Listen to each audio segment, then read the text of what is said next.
across the UK, on DAB+, on YouTube, on your mobile, and on your side. This is Talk.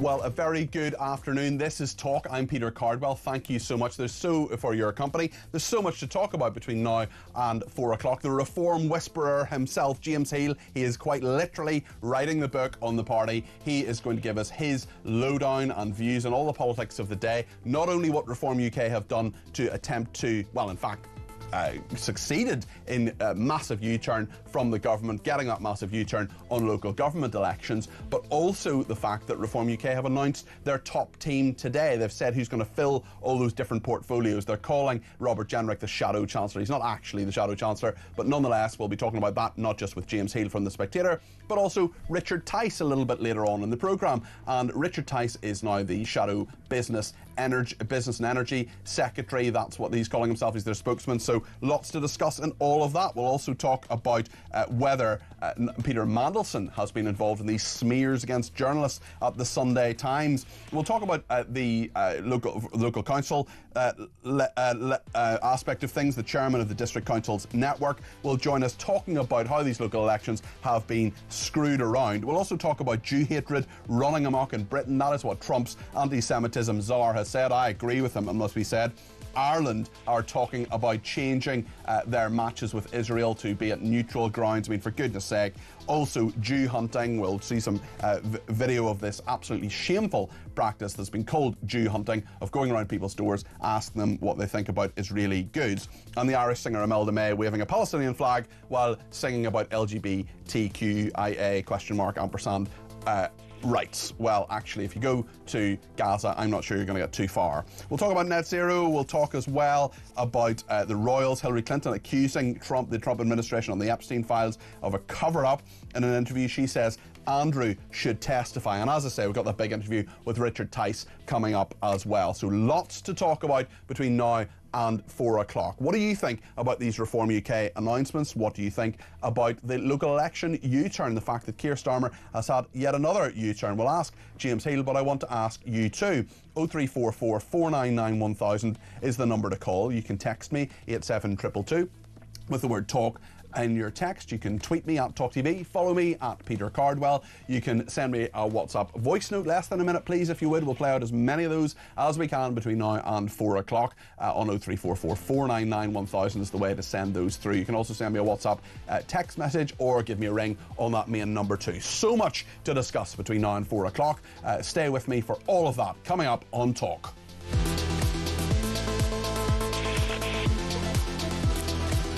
So Reform UK announcing today their top team. They've announced 4 roles from what they're calling their shadow cabinet, their spokesmen and women on these issues. The person who'll talk about the Treasury issues, the shadow Chancellor of the Exchequer, Robert Jenrick is calling himself.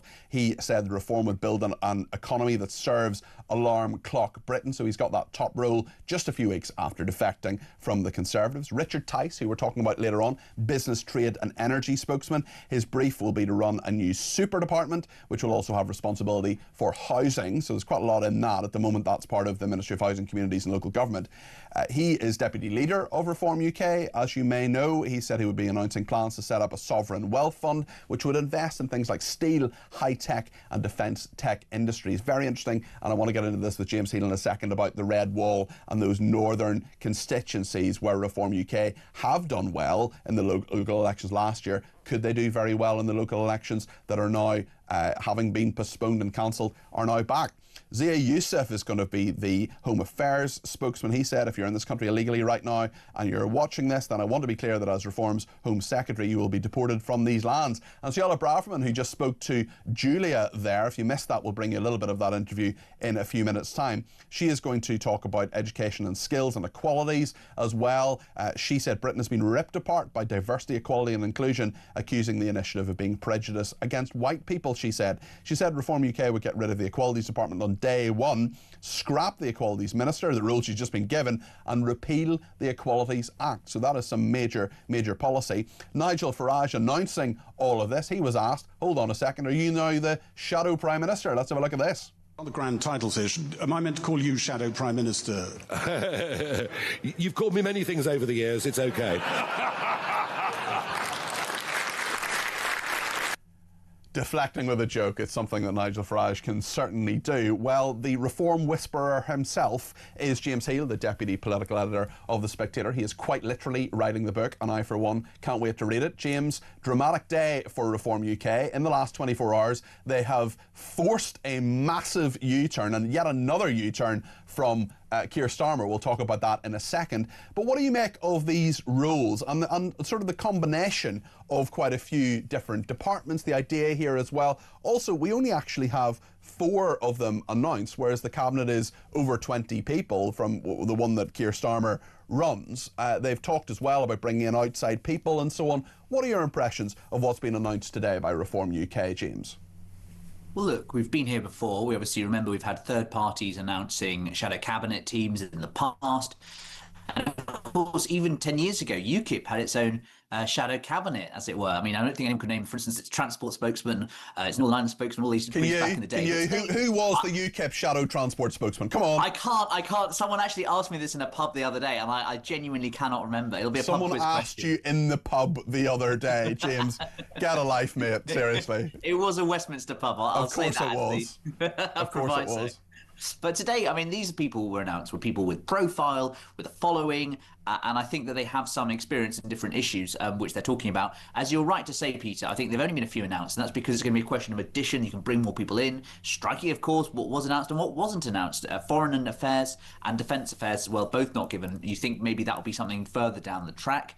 But yeah, I think that Shadow Chancellor, Robert Jenrick, that's unexpected. I think that was not unexpected. I think that we all knew that was coming. And I think that Richard Tice's role souped up. I think someone's called him the John Prescott of the Labour the Reform Party. He'll love that. Big role and serving as a link to the grassroots in the kind of pre-2024 reform tradition. Angela Rayner famously said she was John Prescott in a skirt. So maybe I should ask Richard Tice later on in this programme, are you Angela Rayner not in a skirt? Or maybe John Prescott on the jabs. I don't know.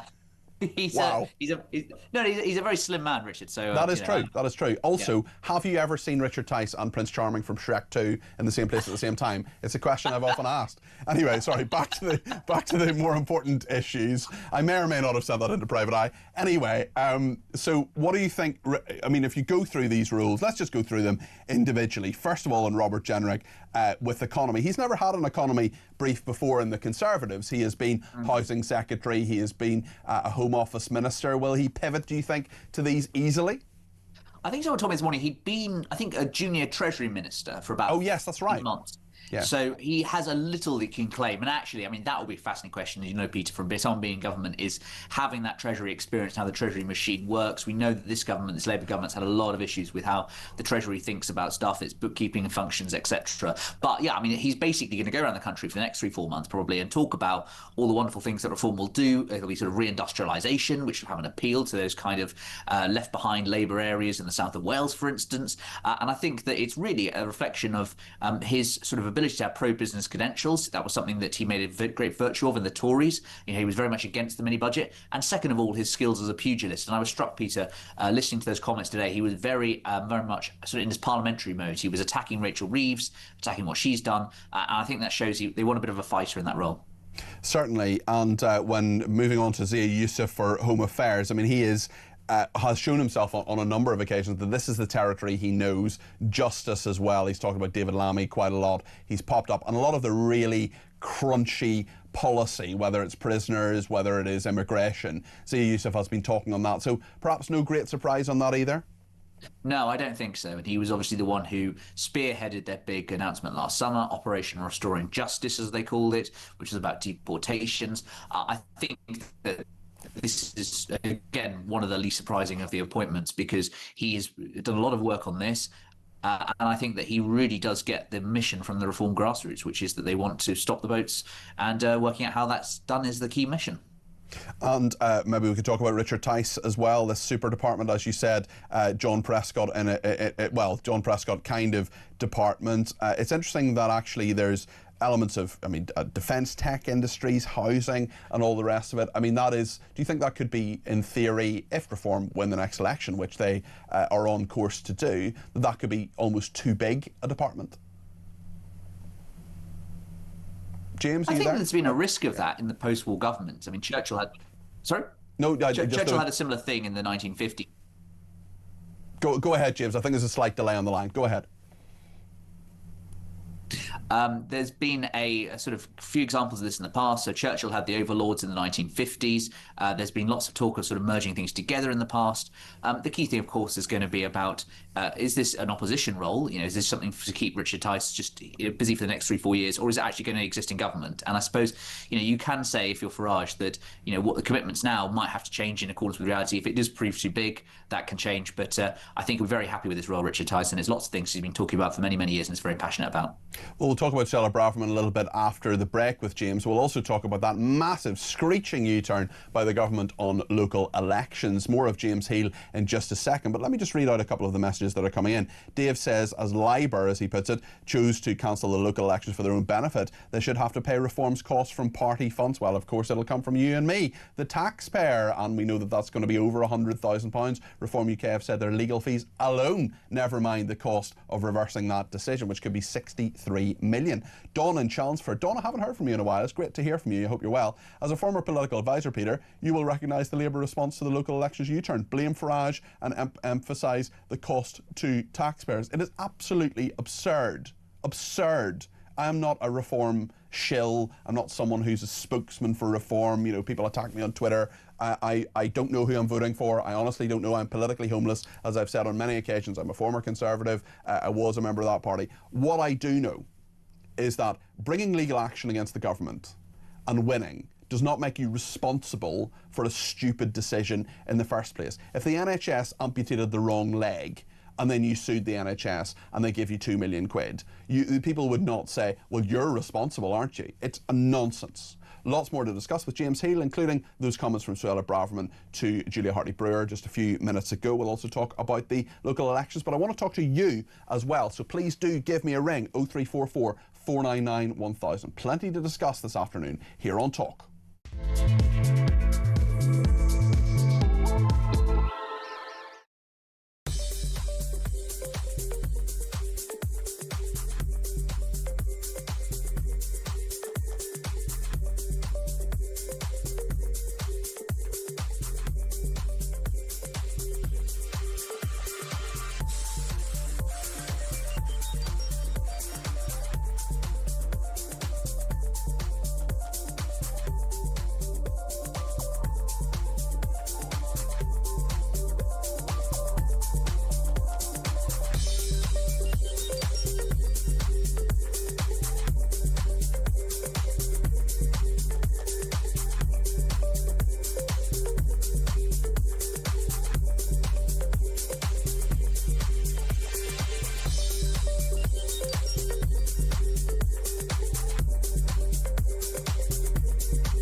Join me, Ian Collins, every weekday from 1. My 12-year-old. Obviously, he won't be 12 then, he'll be 16. But if he's anything like he is now, he shouldn't be anywhere near an election booth. Do you sympathise with him? Is he the victim of the 24-hour news cycle we just spoke of? I think his failings are internal. He's useless, incompetent, has no political judgment. Everything you need to know. All the breaking news right here on Talk. Weekday afternoons from 1 o'clock. Only at the home of common sense. Across the UK, on DAB+, on YouTube, on your mobile, and on your side. This is Talk. And just as we round up the moves that Reform UK have announced today, Richard Tice is their Business, Trade and Energy spokesman, Robert Jenrick, the Chancellor of the Exchequer spokesman, Zia Youssef, the Home Affairs spokesman, and Suella Braverman, Education, Skills and Equalities. Quite some crunchy, big stuff there. We're on with James Healy, the Deputy Political Editor of The Spectator, who's writing a book about Reform UK. Braverman saying Britain had been ripped apart by diversity, equality and inclusion, accusing the initiative of being prejudiced against white people. Reform would get rid of the Equalities Department on day one, scrap the Equalities Minister and the Equalities Act. Your thoughts on this, James?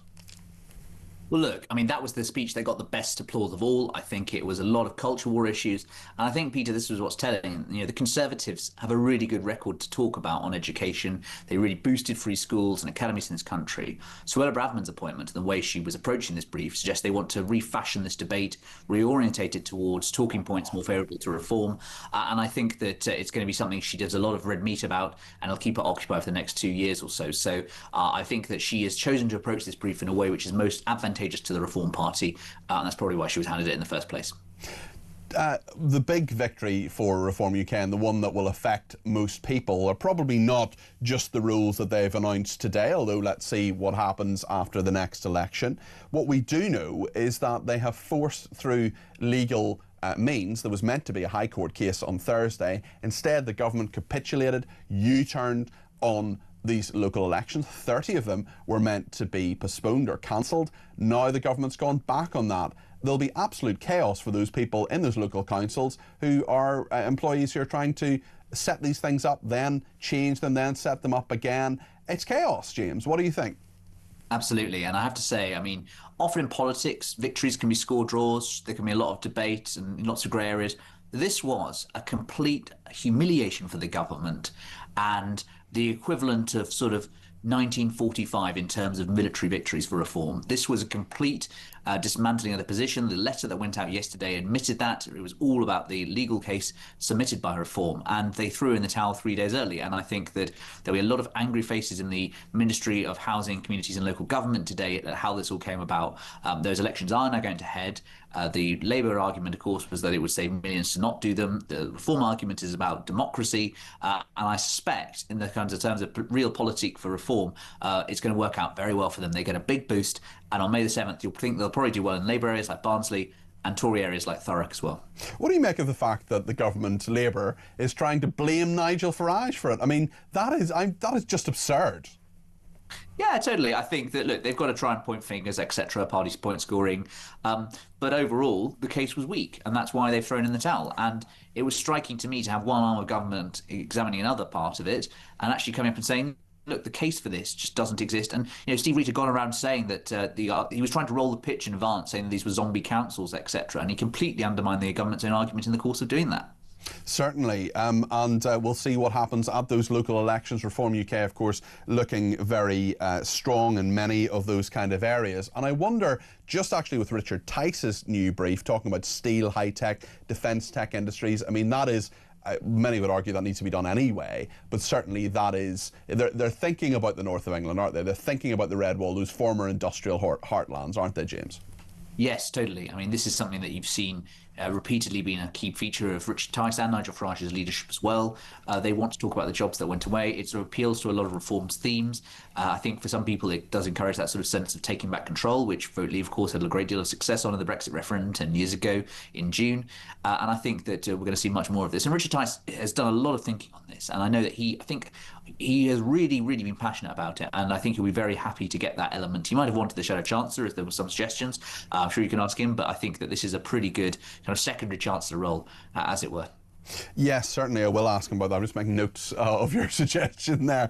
I wonder if we could talk about Peter Mandelson here, because there's this absolutely extraordinary, totally shameful thing that happened at the weekend. It was exposed by the Sunday Times, and two of its journalists, two very, very, very good journalists, very well awarded journalists as well, Gabriel Pogren, who's been on this programme, and Harry York as well, targeted by this absolutely shameful report, paid for £36,000 that Labour Together, a pro Labour, pro-Starmer, sort of Starmer's pet think tank, essentially. He says there's a Cabinet Office inquiry into it. We've seen this kind of stuff before. I mean, a review into the use of police surveillance in September last year, revealing the police service in Northern Ireland made 21 unlawful attempts to uncover the sources of 8 journalists in Northern Ireland by spying on them through their phones. A listener very kindly reminded me of that just before I came on air.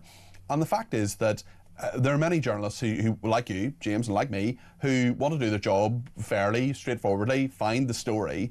I've known Gabriel Pogren, for example, for probably 6 or 7 years. I couldn't tell you how he votes. I've absolutely no idea what his personal politics is. What I do know is that he's a very good journalist. And if you have these kind of attacks, and now the suggestion that Peter Mandelson may have been involved in spreading the smears against them, well, that's very, very concerning.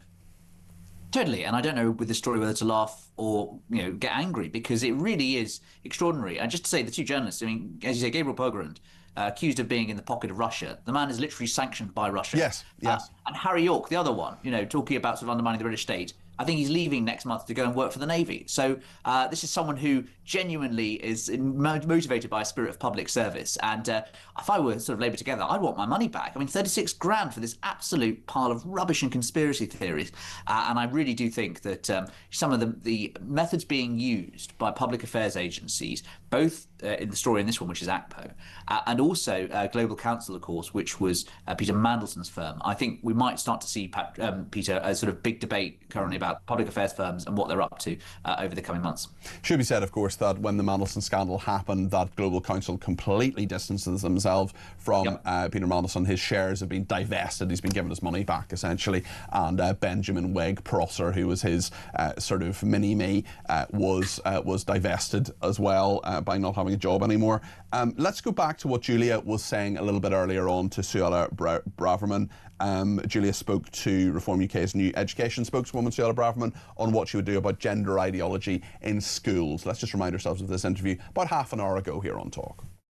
The culture wars, which we are fighting not just on the streets and on the airwaves, but let's face it, in our schools, is actually a massive big source of controversy, but not to most parents who just say, can our kids be taught facts and not ideology? What sort of thing are you going to be looking at dealing with? In particular, I think the number one thing a lot of people will be thinking about would be trans activism in our schools, the influence of the Stonewalls and others. What would you be looking at as policy there?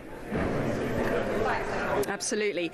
And this is one reason why Reform is absolutely so robust on this issue, where other parties, I'm afraid, even including the Conservative Party, has been very weak in recent years. We've got transgender ideology kind of out of control in some of our schools. We're getting children, following the government's guidance last week now, in primary schools who may well be supported to change their gender. That's what the government's own guidance says, that children in primary schools will be supported or might be supported by teachers to change their gender. That is an absolute disgrace. And so under Reform, we will absolutely ban social transitioning or gender transitioning in all schools, primary and secondary. No ifs, no buts. It is a contested ideology. It is not biological fact. And for teachers, some of whom have been taken over by militant lobby groups, frankly, to be propagating this kind of ideology to our young children is wholly unacceptable, and it's gone on for far too long. Suella Braverman there speaking to Julia Hartley-Brewer just about half an hour ago after that announcement from Reform UK about these new spokespeople. On the substance of what she was saying there, James, I mean, these views from Suella Braverman, reasonably well known, but really one of her first interviews as this new spokeswoman. How do you think that she will use that role and do what she says, essentially, if she comes into that role after the next election?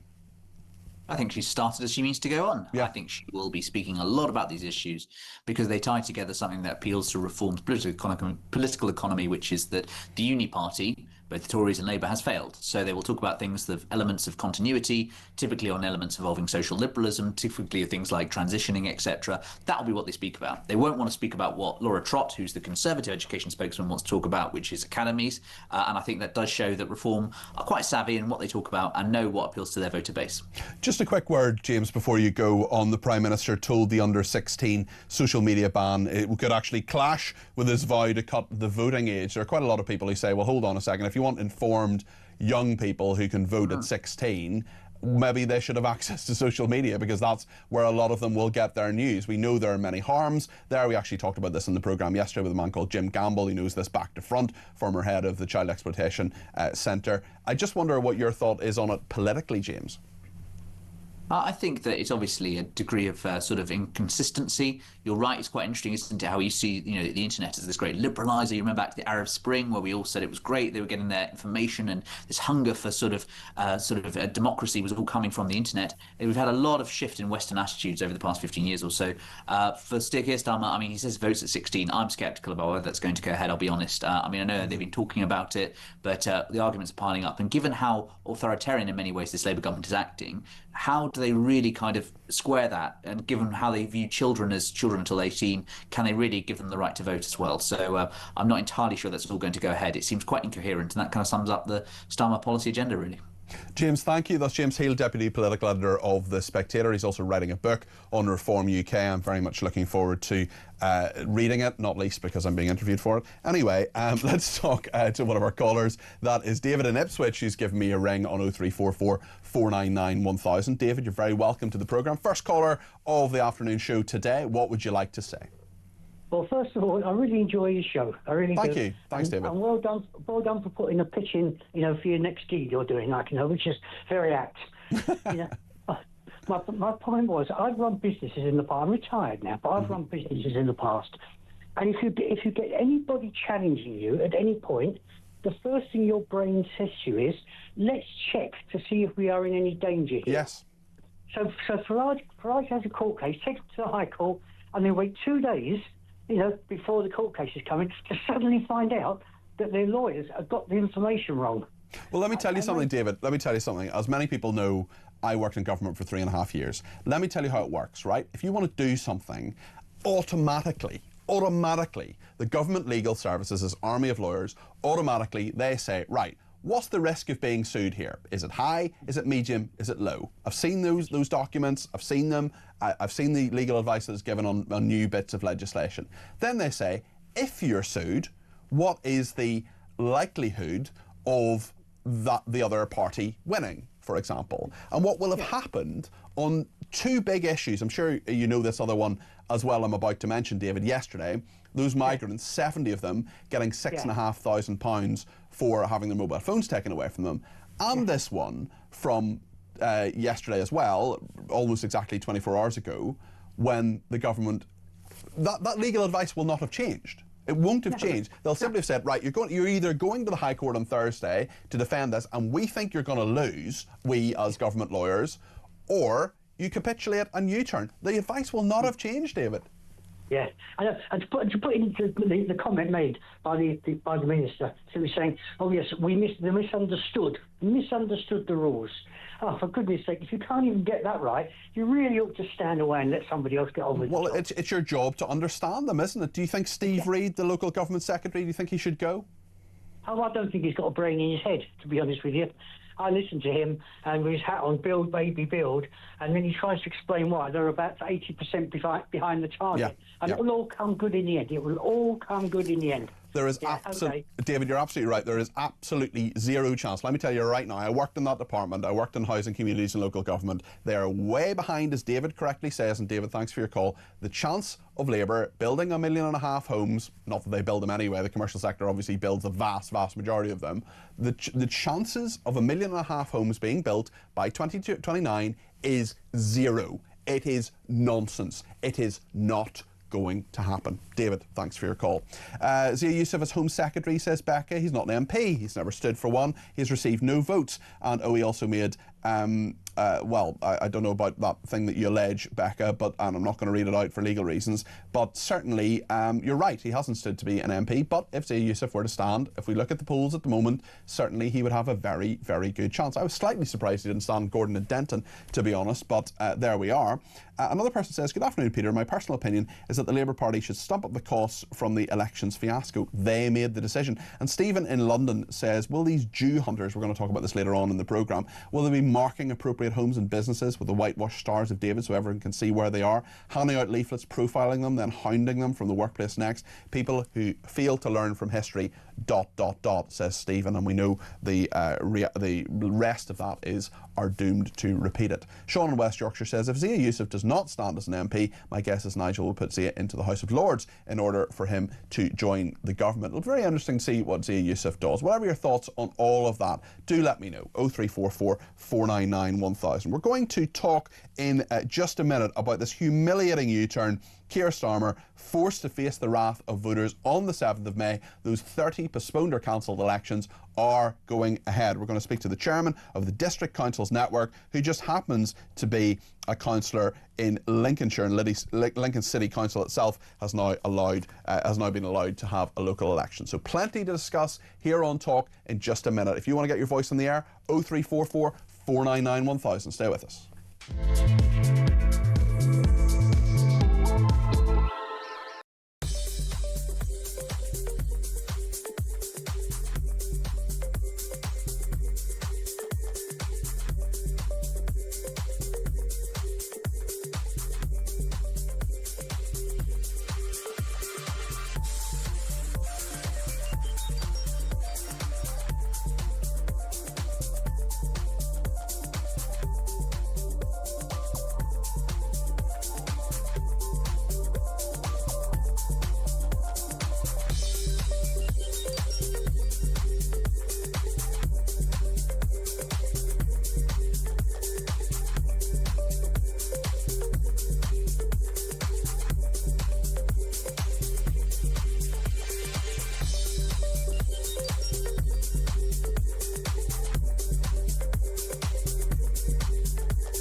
Across the UK, on DAB+, on YouTube, on your mobile, and on your side. This is Talk. Well, there's a load of polling saying that Labour would do very, very badly in the local elections coming up on the 7th of May. We know there's a by-election in Gorton and Denton, which is happening next Thursday, not in 2 days' time, but next Thursday as well. We'll see what happens there. Lincoln City Council is one of the councils that is going to be allowed an election, and North Kesteven District Council is in Lincolnshire, and Councillor Richard Wright is with me now. He happens to be the chairman of the District Councils Network and is a Conservative. Richard, you're very welcome to the programme. How are you this afternoon? I'm fine, Peter. And yourself? Very well, thank you. What I want to get a sense of from you is, I want to go into the broader issues of this screeching U-turn, but I also want to find out from you, as chairman of the District Councils Network, what is the practical challenge here? If you have a load of people who have been told, actually, we're talking about 4.6 million people being affected by this, but give me a sense of the logistics behind the scenes as well. People setting up elections, booking halls that are maybe now not booked anymore and have to be rebooked, getting people ready. These things are planned months, if not years, in advance. Suddenly you're told by the Labour government, not happening anymore, they're being postponed for a couple of years because it's so important to change local government. Then those people are told yesterday, actually, it's all on again. How does a council, which often don't have loads of people working on this kind of stuff, actually deal with that? Well, that's the issue, isn't it? It came as a bit of a surprise yesterday after being given the assurances last year that the legal decision was sound. And so councils went ahead with their planning, or not planning, as it would transpire. But however, local authorities will stand up. So they're behind, as you say. It may be a problem on an individual local authority basis, whether they've cancelled bookings for venues and they'll be now rapidly trying to rebook those or find new ones, putting the teams in place. I mean, election teams tend to be fairly small, but it's still a logistical challenge, and the timetable is now obviously massively shortened. So it is a challenge, and it's an unwelcome challenge coming out of the blue. What do you think of the decision more generally? I mean, I said this a few minutes ago. You may not have caught it on the programme, but I worked in government. I actually worked in the relevant department as a special advisor in Ministry of Housing, Communities and Local Government. And that legal advice will not have changed. They'll simply have capitulated. Well, that's all I can say is that we did seek clarification in December, and I was there in the room when it was said that there was confidence in the legal position. So that's the problem now, is that as local government, if we're told something, as you know, by central government, we assume that that's the truth, that that's the position, that's the way we move forward. And so that's now slightly in question. We need confidence that when we're asked to do something or we're directed to do something, that is the position. And to completely change that, from where we were to where we are today, then that sort of damages that trust. It does damage that trust, and it's not your fault that this has happened. You're talking about making those kind of representations. Do you have any faith in that department? I'm not just talking about Steve Reid himself. Maybe you think he should resign, maybe you don't. Maybe you'll let me know your thoughts on that, but also the civil servants behind all this.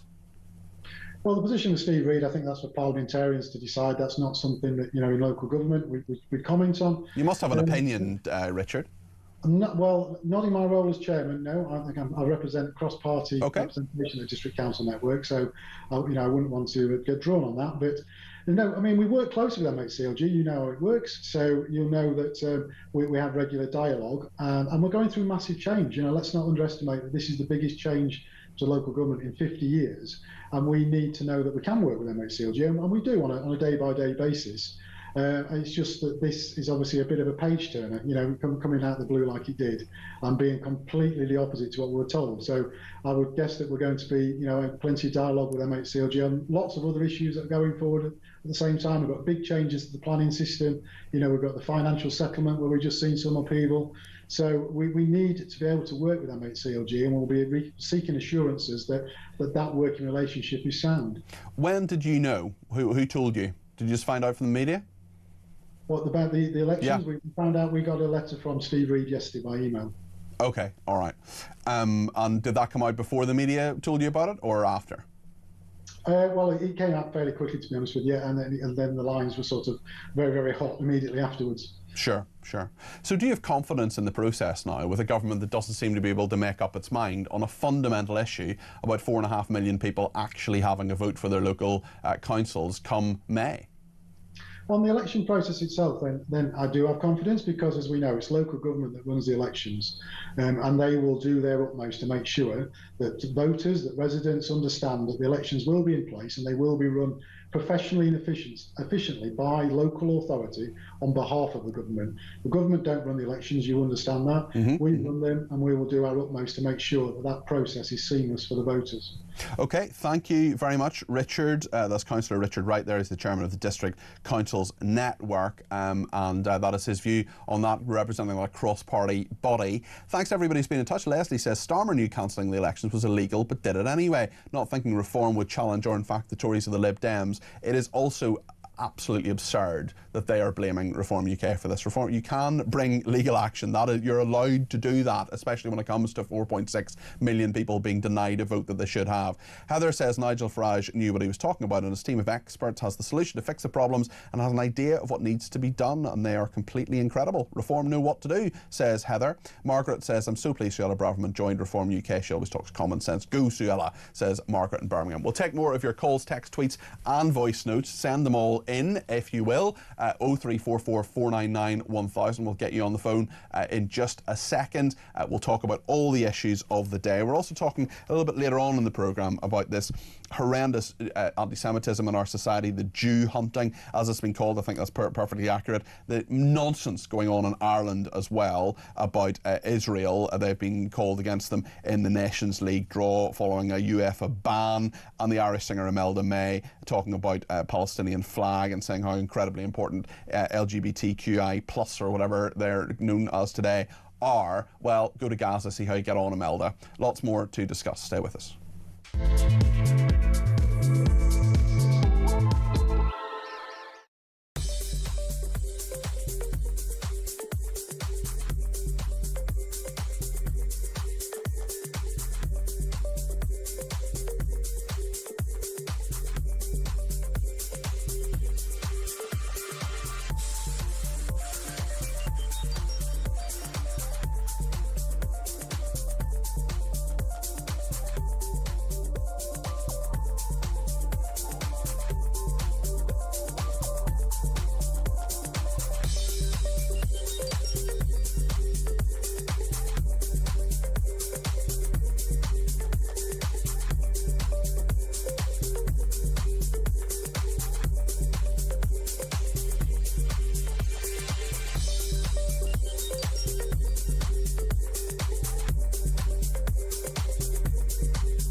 Join me, Ian Collins, every weekday from 1. My 12-year-old. Obviously, he won't be 12 then, he'll be 16. But if he's anything like he is now, he shouldn't be anywhere near an election booth. Do you sympathise with him? Is he the victim of the 24-hour news cycle we just spoke of? I think his failings are internal. He's useless, incompetent, has no political judgment. Everything you need to know. All the breaking news right here on Talk. Weekday afternoons from 1 o'clock. Only at the home of common sense. Across the UK, on DAB+, on YouTube, on your mobile, and on your side. This is Talk. Thanks for all your messages. Let's hear a voice note from Matt. Afternoon, Pete. It's Matt in Hove here. I just want to make a quick note about Robert Jenrick being Shadow Chancellor. I wonder are Reform opening themselves up to ridicule, because he studied history at uni and then political science and then worked in corporate law before a string of, appointments in Westminster. He's been nowhere near financial services. He's got no background at all. Now, they spent most of last year having a go at Reeves for not working in financial services long enough, right? But he's been nowhere near it. I mean, it is a little bit laughable. I run a business in financial services, right? And I've spoken to 3 analysts this morning. It's a laugh anyway. It's all a laugh. Do you know what? I'm going to play some of that message to Richard Tice a little bit later on and ask him that question. So if the people behind the glass can just remind me to do that on Matt's message, actually, because that is a very, very good point to raise. Now, Robert Jenrick was a Treasury Minister, and just because you're trained in one thing doesn't mean you don't have opinions on another. I've never been to Iraq, but I've plenty of opinions about it. So maybe there is, and also, the wonks, the economists in the Treasury, there are plenty of them, and certainly, when I worked in government, the plan was, the idea was politics. I remember one of the special advisors at the Ministry of Defence saying, my job is not tanks. I know plenty of people who know about tanks. The tank stuff, that's not my job. The politics is my job. Although, certainly you should know something about the economy if you're going to be a Chancellor of the Exchequer. Dave's been in touch on Nigel Farage with a voice note. Good afternoon, Dave here. Nigel Farage, I've watched also from member of UEP, European Parliament, etc. And do you think Nigel doesn't know what he's doing? Do you think Nigel doesn't know his next move and who's going to be who? And you can guarantee that everybody knows and agree with Nigel. Watch this space, as he would say. He's going forward. He's the next Prime Minister. Good show as usual, Peter. Keep up the good work. Dave, thank you. Thanks to Ken, who's tweeted me to say, Peter, not that we didn't know already, but the next time anyone says that the UK, that Labour are the party of ethics, service and fairness, tell them to go and put their head in the toilet and flush it. Starmer leads a party of incompetent, lying misfits. Amy says, in the appointment of Zia Youssef as the spokesman in the Home Office, if he decides not to stand or doesn't get elected, then how is he going to be held accountable by MPs? Because don't parliamentary rules mean that he wouldn't be allowed to speak in the House of Commons? Well, that's right. You've got to be a member of the House of Commons to speak in the House of Commons. It's a good point, Amy, but hypothetical nonetheless. I'm going to put all of this stuff to Richard Tice a little bit later on. Lots of people sending in lots of different thoughts on all of this. And if you want to inform that interview, which is happening a little bit later on in the programme, please do keep sending them in, of course, because this is my show, but it's your show too. Well, it's Ian Collins' show, but it's my show today. Thank you to Tad in Cambridge, who says, I've been listening to talk from 6 o'clock this morning, as I always do, and a number of people have said that to take the Tory defectors is merely creating the Conservative Party Mark II in Reform UK. I think they're looking at the issue from the wrong perspective. To be clear, there are some Tories to whom I wouldn't give a light if they were dying for a fag. I could have put that more strongly. Yet the good Tories are worth the effort, says Tad. It's a bit like captains of industry with a proven record being headhunted for the qualities they bring. But equally, the worst Tories deserve to wither on the vine. All things considered, I say Nigel Farage has chosen wisely thus far, and the nation's destiny rests on his shoulders. Well, there is some scepticism, of course, about Nigel Farage. I think some of it might be coming from Matt in Cheshire, who's on the line now. He's given me a ring on 0344 499 1000. Matt, what do you make of what has happened today so far and what Reform UK are talking about? Hi, good afternoon. Hi there, good afternoon. I think it's a great cabinet. I think they're all talented. I'm going to vote Reform. I've voted for Nigel Farage on and off mostly 99% of the time for the last 15 years. But I thought it was a bit rude and a bit cocky today about Rupert Lowe and about Ben Habib and about people like those people, and people believe in them and they think they're talented as well. So there's no need to disparage those people. And it already seems that Reform are slightly forgetting about the people that were behind them when nobody was interested in them a few years ago, i.e. the people in the Northwest and the people in the Northeast.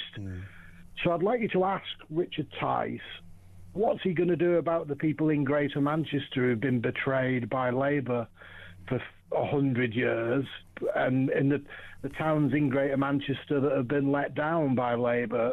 And let's not just have Reform having all their events in London and in Kent and in Surrey. They don't, though. They've had them in lots of different places. Mostly in the last year, all I see is the furthest north they come is Birmingham until this by-election. Well, I will ask Tice about that. I'm noting this down on my big list of things to ask Richard Tice about venues of press conferences and events. Yep. Okay. People are going to vote for him up here in massive numbers. Okay. And we never get big names up here, Peter. All we get is. Well, I think quite a few of them have been to Gorton and Denton, obviously, with the by-election going on there. Of course, yeah. Of course. Yeah. But what I'm saying is, all we get is the same old tired faces that are MPs here: Rayner, Lucy Powell, Andy Burnham, Jonathan Reynolds.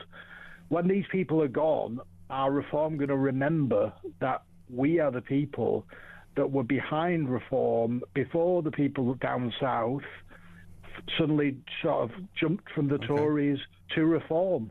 Very interesting points there. Can I just before you go, Matt, can I ask you one more question about the local elections being the U-turn on all of that? What's your take on that? I mean, it's so idiotic. It doesn't bear thinking about. It doesn't affect my area. Ours got cancelled last year, so ours is going ahead anyway. Mm-hmm. Labour were canvassing here on Saturday out of desperation. I've never seen anything like it. I remember you telling me the other day, actually, and you lucky boy had Jonathan Reynolds walking outside your house. Matt, he was up and down the street within 10 minutes. He was here and gone, so nobody opened the door to him, Peter, at all. I would have loved to have seen what would have happened if you'd opened the door to him, Matt. That would have been box office. Can you film it if it ever happens? Actually, we'll play it out on talk. Matt, thank you. That's Matt in Cheshire. Very good to talk to you. Thank you to Dawn. He says I'm very well versed in the dynamics between local and central government. I'm sure that despite the moans from local government, they will be ready for local elections. We'll talk about that more as things go on in the show. Ross in the World says, Peter, I bet those Jew hunters would call Reform voters Nazis. We're going to talk about that a little bit later on. Also, Bernie says, so they hope no one challenges them, legal or not. They will push something through, wasting taxpayers' money yet again. Who do they think they are, above the law, like the king cleaning up land and his brother? Simon says, love your show, Cardi P. Thank you, Simon. He says, this government straight up lied about cancelling elections. It's unbelievable. Surely this is the order of magnitude far more heinous than Partygate. Starmer, his cabinet, his MPs have sat too long with all the ill that they've been doing. Let us have done with them. They must go. Also on, Fiona has been in touch, says, name one Labour MP in the cabinet who have any experience in work related to the job. I expect there are some of them, but it depends what you mean by related. I mean, is being Director of Public Prosecutions being related to being Prime Minister? Is being an economist, and she was for a short time, related to being Chancellor of the Exchequer? Well, some will say they would in Rachel Reeves' case. Lots more to discuss on Reform UK. Mark in Lincolnshire has been in touch, 0344 499 1000. Mark, you're very welcome to the programme. What would you like to say? Hi, good afternoon, Peter. Good afternoon. Good afternoon. Bad news for Matt. Reform are not going to get any better. They've already lost who their base is. You know, you're not really going to get them. Yeah, of course they have. I mean, the most recent poll that I'm looking at has them at 24%. So if a quarter of the country think that Reform UK should be the government of this country, surely a lot of their base is part of that. Well, let's see what happens in May, Peter. I think, over the next 2.5, 3 years as we go up towards the general election, I think their percentage points in the polls is going to come down and down and down and down and down. Because what's happening is, what I see anyway, Peter, is Nigel loves a good press conference because he's quite the egotist, is old Nigel. He has to be the star man kind of thing. He's essentially a replacement Boris Johnson. He can communicate, though. Boris Johnson could communicate too, and people do like him. Quarter of the country say they want to vote for Reform UK. Yeah, but where's his policies? Where's his sticking with things? He never does he? Well, they do have Mark. They do have policies. Zia Youssef says, if you're in this country illegally right now and you're watching this, then I want to be clear that as Reform's Home Secretary, you will be deported from these lands. That's pretty straightforward. That's a policy. Yeah, that is a policy, absolutely. However, 6 months ago, it was completely different, wasn't it? They weren't really talking about that. In 6 months' time, it'll probably be different again. What I'm saying is that they're very reactionary. They're literally like the establishment. They will see a story will come up and Reform will come out. They'll have yet another speaking event, yet another press conference where they'll discuss it, and you'll announce somebody that's going to look into that. And we're going to put this guy in charge of this. This seems to be what they do. Which is just like I say, it's just this reactionary politics that we've seen from the establishment for the last 20, 30 years, where it's just short-termism. There's nothing about the long term. There's nothing about fixing the actual problems. Well, I mean, if you're saying you're going to enter the country illegally right now, and I want to be clear, you will be deported from these lands. I mean, that is a long-term policy. I want to just hear what Siobhan Braverman said. The problem is, Peter, I don't believe what he's saying. Okay. Because he's chopped and changed his mind so many times. Okay. On deportations, on immigration, on the ethnic makeup of the country, the demographics of the country, the way that some areas have just become literal colonized places now. He chops and changes his mind. As soon as somebody calls him, gets close to calling him a racist or gets close to calling him, anything he doesn't like the sound of, that he thinks is going to make him look bad, he'll change policy, he'll change tack on it. He doesn't want to talk about it. Mark, and then what you'll see is, and what I've seen quite often, this weekend, Peter, for me, has been an absolute eye-opener, because what we've had for the last 2 years is Reform voters do nothing but slag off Labour and lefty supporters and all the rest of it. And the reason they slag them off is because lefties have this habit of acting stupid, like they don't know what you're talking about yet. And they have this habit of, when you start talking about things like immigration, or you start talking about the benefit system or policy happens to be. They'll start calling you a racist, start calling you a fascist, and start calling you all these kind of things. And what I've seen over the weekend is how quickly Reform voters are doing the exact same thing about Restore. It's absolutely ridiculous. I mean, some of the stuff I've seen over this weekend, there's one Reform voter I saw on there that's now got his pinned comment, which basically says, I don't care if my son grows up in a minority white country, as long as they have British values. You know, completely missing the point that without the British people, there will be no. Well, there are plenty of British people who aren't white, Mark.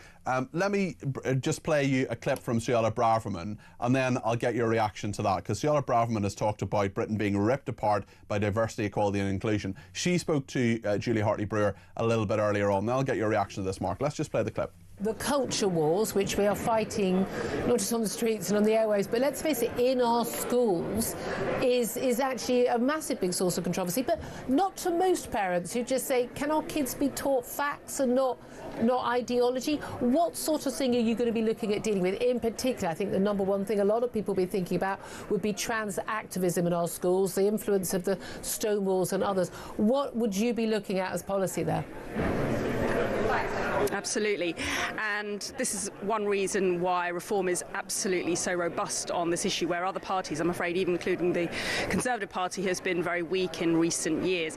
We've got transgender ideology kind of out of control in some of our schools. We're getting children, following the government's guidance last week now, in primary schools who may well be supported to change their gender. That's what the government's own guidance says, that children in primary schools will be supported or might be supported by teachers to change their gender. That is an absolute disgrace. And so under Reform, we will absolutely ban social transitioning or gender transitioning in all schools, primary and secondary. No ifs, no buts. It is a contested ideology. It is not biological fact. And for teachers, some of whom have been taken over by militant lobby groups, frankly, to be propagating this kind of ideology to our young children is wholly unacceptable, and it's gone on for far too long. Suella Braverman there, speaking to my colleague Julie Hartley-Brewer a little bit earlier on in the programme. Mark, just a reaction to what you thought of that interview. Yeah, I mean, Suella's always talked sense on many issues. It's still not one of the big issues of the day, though, is it? Really, we can talk about the trans. It matters to a lot of people, Mark. Yeah, it absolutely does. You know, but what I'm saying is that they're not the only people that are talking about the trans issue. They're not the only people that, you know. You get a lot of stuff, don't you, really? Like, particularly, you know, Reform used to have this as well, and probably still do to an extent, you know, but Restore definitely, they've only been around for 2-3 days. But, you know, it's just immigration, demographics, and all the rest of it. Well, no, they've spoken about that. Rupert Lowe's come out and made a statement, a very strong statement on the trans and that's very true, and certainly Rupert. You know, he's talking about, you know, to give you a quote from it, this filth will be kept away from children. He said that any teacher or medical professional pushing the idea that a child is born in the wrong body will be sacked and prosecuted under Restore government. Now, that's a strong statement to make on this issue. And this is the thing. Well, you're absolutely right, Mark, in that Reform UK, you know, they don't have the monopoly on this, but Suella Braverman has certainly been very strong on it today. Listen, thanks for all your comments, Mark. I really appreciate them. Gav has been in touch as well and says Reform's appointments today are good choices, but I'm concerned about Restore Britain splitting the vote. Unless using Sarah Pochin's seat as an example, I mean, she won by 6 votes. She overturned a huge majority, 14,000, but yes, she won by just 6 votes. If Restore ran in that constituency, Labour would have won. In regard to Jew hunters, Amanda in London says these people knocking on doors should hang their heads in shame. They're an utter disgrace and soil our country's reputation in being a haven for the persecuted. Amanda, I totally agree with every word of that. Lots of common sense coming your way today. Lots more to come as well. We'll talk more about those local elections having been cancelled. We'll talk about the Jew hatred running amok in Britain. That is what Trump's anti-Semitism czar has said. We'll look at some footage as well of a very, very brave person who confronted these people who are knocking doors, essentially asking people if they're Jewish, whether they support boycotting Israel, which is absolutely ridiculous. Whatever your thoughts on it, 0344 499 1000. Stay with us.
across the UK, on DAB+, on YouTube, on your mobile, and on your side. This is Talk.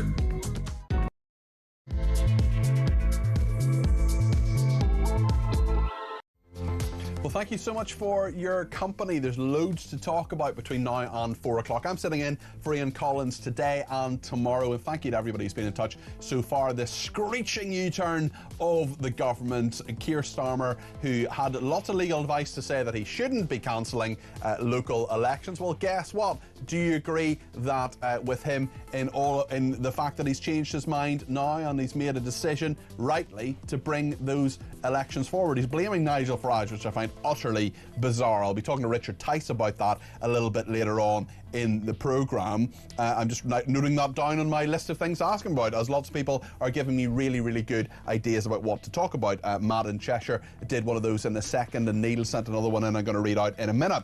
We're also talking about Jew hatred running amok in Britain. Not my words, but the words of Donald Trump's anti-Semitism czar. We'll talk to Nicole Lambert about that in a second. Also, the moment an activist clashed with a pro-Palestinian campaigner, accusing them of intimidating people who don't boycott Israel. You are Jew hunting. That is what a very brave campaigner said. We've tried to get her on the programme. Hasn't happened today. Maybe it'll happen tomorrow. Also, the nonsense in Ireland, so much of it. Ireland talking about Israel, this Nations League draw. They've been drawn in the same group, and people saying, "Oh, we can't host Israel." Well, yes, you can. Echoes, of course, of Maccabi Tel Aviv and the lies we were told. Craig Guilford rightly went as the Chief Constable of West Midlands Police. We'll talk about a particularly stupid Irish singer called Imelda May waving a Palestinian flag while talking about gay rights. Well, go to Gaza, see how far you get with gay rights there. We'll talk about that. We'll also talk about Vauxhall restarting sales of diesel cars in Britain, and Trump attacking Ed Miliband over a green energy deal with the loser Gavin Newsom. That's what he's called him, or Newscum, as he calls him. We'll talk about those local elections, as I say. We've got an independent councillor who's coming on a little bit later on. Also, the royal issues, Hillary Clinton accusing Trump of a cover-up over Epstein, and the Richard Tice interview coming a little bit later on. We have heard from Suella Braverman already. Reform, talking about all those different roles.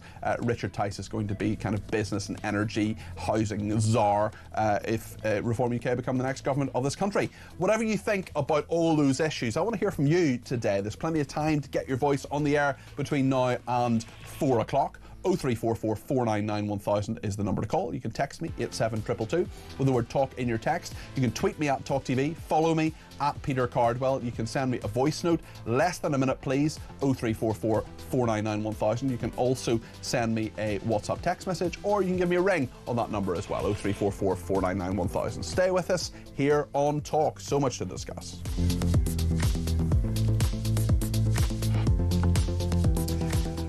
Well, Neil has a message in to say, Cardi P, I'm surprised Farage didn't name Dr. David Bull as Shadow Health Secretary in his announcement today. Given his background and strong views around the NHS, it would make sense. Maybe he's fallen out of favour with the Nige. I doubt that very much. I think if David Bull had, or my former colleague, of course, here, he was a presenter on Talk, I would imagine that he hasn't fallen out of favour with Nigel Farage. Otherwise, I would imagine he probably wouldn't be chairman of Reform UK anymore. But yeah, that's another thing. I'm noting it down on my list to talk to Richard Tice about later on. Lorraine says on the U-turn, it hasn't gone unnoticed that the two leaders of Advance UK and Restore Britain have failed to make any comment about the election U-turn and Reform success for democracy. So much for country first, more like narcissistic egos that simply highlights both are simply intent on dividing votes to destroy Farage. The hypocrisy is staggering, says Lorraine. Mike in Lincoln says, I'm from Lincoln. I know that the University of Lincoln, with its mainly left-wing transient student population, sways elections in many wards. For this reason, I don't think students should be allowed to vote where they go to university, but should retain their vote in their hometown or city instead. Why should a permanent population in a university town or city have its local government and even MP decided by a population that are transient and aren't around to feel the effects of their votes before the next election? Mike, I'm afraid I disagree with you on that. You can actually, believe it or not, be registered in as many constituencies as you like if you have a home there, if you have a residence there. Some people are lucky to have two homes. There are people who work in different places. There are people who, when I was at university, I was registered both in my university town, while I was a city, and also at home in Northern Ireland. I could vote. Actually, believe it or not, if there are council elections, I could vote in both, because they weren't to the same body, but you couldn't vote in, for example, Parliament, because that's the same body, or the European elections as it was then, because I'm about 103 years old. So I do disagree with you, Stuart. I can see your point, I can see where you're coming from, but maybe you disagree with me. And if you do, 0344 499 1000, who's right? Is it me or is it him? Well, I want to talk now about some really disturbing issues that are happening in our society right now. I want to play you a clip of about a minute on pro-Palestinian activists going door to door asking people to boycott Israel. It's been called a Jew hunt because, of course, they're noting down who the people who are Jewish are if they say what they are. What must it be like if you're Jewish to have the door knocked and for someone to say, essentially, are you going to boycott Israel? You say no, they say why? So let's have a look at this, and the brave, brave woman, Jean Hatchett is her name, who confronted these people. Knocking on doors. Yeah. Asking people to show their support for Palestine. And if they don't, we just go away and say you go sorry. away. Do you take a note of the door? No. Well, we're taking note of doors that we've knocked on, but we don't put anything down. I see. So you're taking a note of doors you've knocked on. Only so that we don't do it again. And the ones you don't do it again, what kind of answers would they give that you don't knock on their door again? Some of them say yes. Some of them say no. Some of them say I'll think about it. And? Which doors don't you knock on? The Jews or the Jew supporting We do people? knock on everybody's door. Yeah, and the ones who, and you're telling me that there are some doors you don't knock on again. Which doors are they? We don't knock on doors. So you record the ones that give you an answer that is against your politics, is that right? We record, we say no answer, or not interested, or supportive. So you're not interested ones then? Yeah. You're making a note of those addresses? Yeah. Yeah, that's exactly what you're doing. You are Jew hunting. No, we're saying that we won't go there again. Hunting. They're not Jews, most of them. Well, Jean Hatchett making a very, very good point there, confronting those people who are doing that. That was in Sheffield. Nicole Lampert is a journalist and indefatigable campaigner against anti-Semitism. Nicole, this is horrendous that these people are doing this. What must it be like to get a knock on the door? I suppose it depends on how you're feeling, and I think the thing to remember with the Jewish community, because obviously I've been on your show talking about them a lot, that it feels almost like maybe we are a big or powerful community, but there's 290,000 of us in the entire country. That's 0.5%. All of us come from families that have had to run away from somewhere. The Holocaust is just about within living memory. So if they knocked on my door, they would get several four-letter words. But many people are very frightened. Many people are thinking about moving. I'm on many Jewish WhatsApp groups because I get lots of stories from them. But often people are discussing which country can we go to, where is safe, because this country doesn't feel safe anymore. And that door knocking is just a kind of tiny part of it. Because what I've been writing about anti-Semitism now for some years, and it was really bad in the universities. It was obviously bad in the labour movement, but it's now bad in schools. It's bad in the NHS. It's bad in almost every sector there is of society.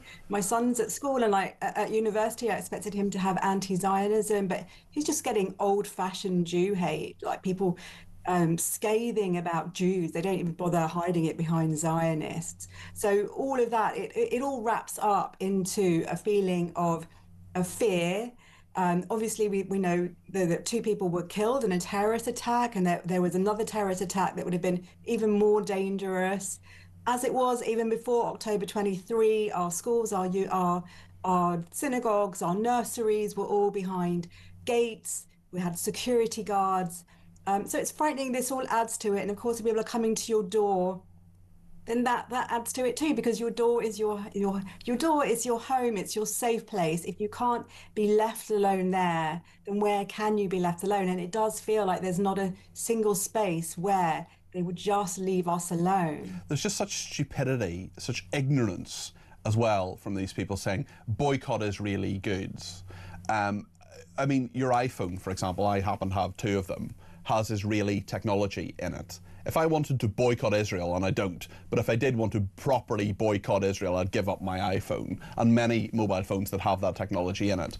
There's incredible work being done on cancer, on trying to treat cancer, for example. I did a story on it a few months ago. These brilliant scientists in Israel are working on ways to target the cancerous cells rather than chemotherapy, which of course is a grueling process, and it kills both the cancerous cells and the non-cancerous cells. Well, this technology that I was talking about and that I was being interviewing this person about, this professor about, was about targeting those cells. Are people who get that form of cancer going to say, oh, I don't want to be cured of cancer because I hate Israel. I'd rather die than have Israeli science. And those are just two examples, Nicole. I mean, it's just so absurd. It's also the fact that you're blaming a nation and Jewish people for the actions of a government which you may or may not disagree with. It's like me saying, well, you happen to be from the UK, Nicole, therefore you're responsible for every single thing that Keir Starmer does. And I'm not going to employ you, and I'm not going to give you any money for your journalism because you're from the UK. It is absurd.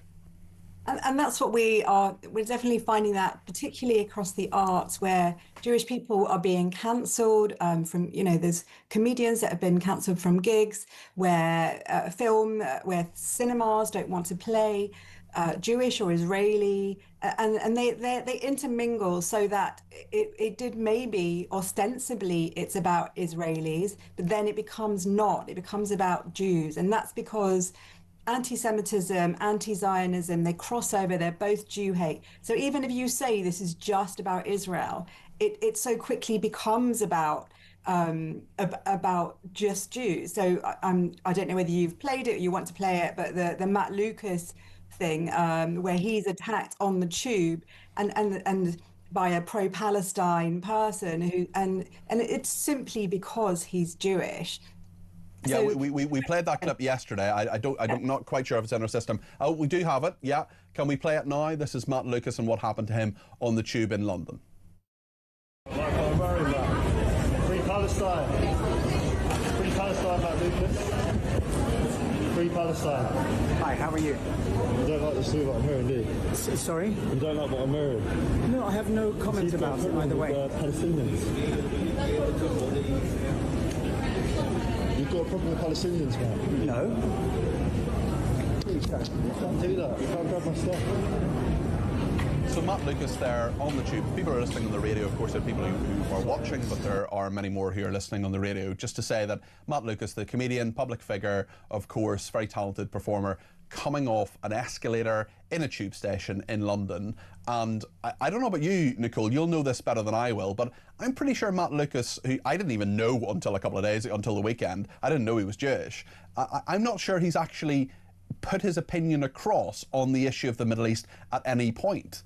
No, he's signed a single letter for the hostages. That was it. He's incredibly silent on this issue, and part of that is because people want to cancel him for other reasons, for some of the Little Britain stuff. Yeah. But whatever his political opinion is, and I have no idea, he's being attacked because he's Jewish. And the same happened to Vanessa Feltz, where she's just attacked. So these are just famous Jews being attacked in the street, and I know many others. So this is what's happening. So we've talked about Jews being attacked by people coming to their houses. They're being attacked by people talking to them on the on the tube. And Yes. this guy wants to start a fight. And these are not Israelis. These are Jews. And even if they were Israelis, and the other thing to say is that the war in Gaza is over. Yes, exactly. I saw something. I was walking in London the other day, and I saw this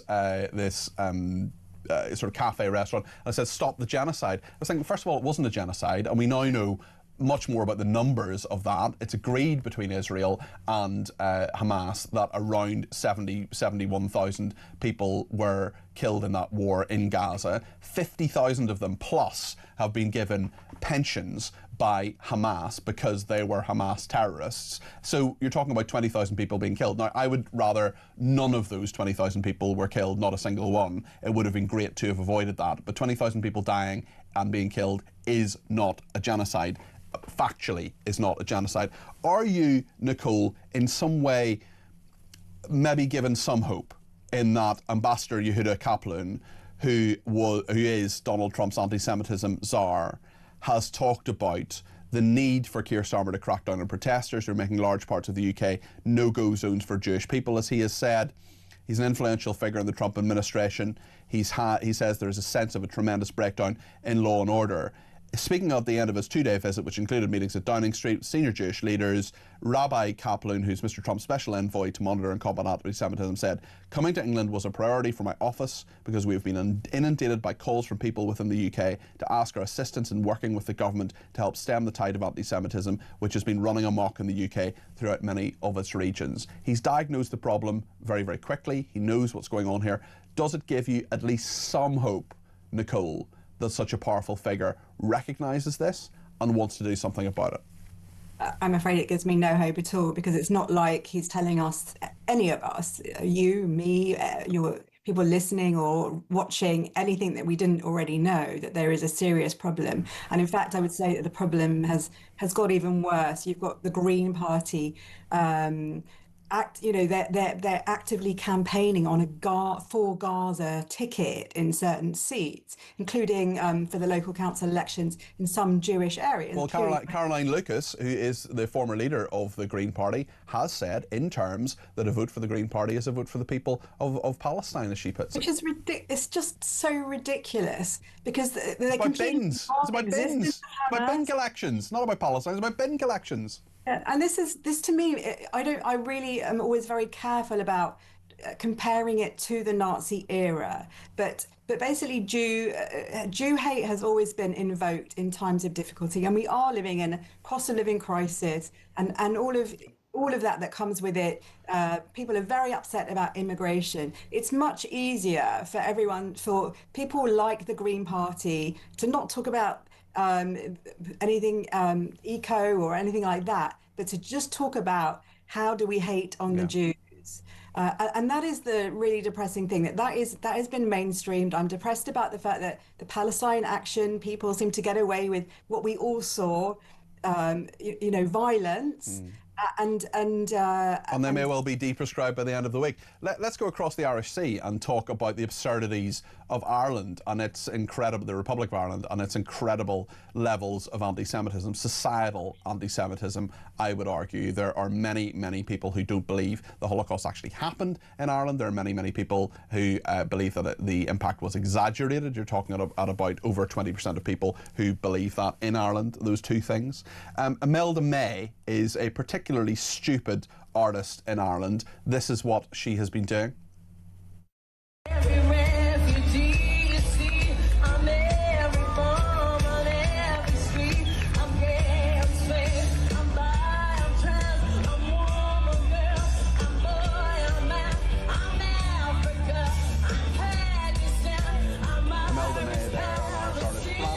A Palestinian flag, talking about people being gay, trans, and so on, and well, singing about it.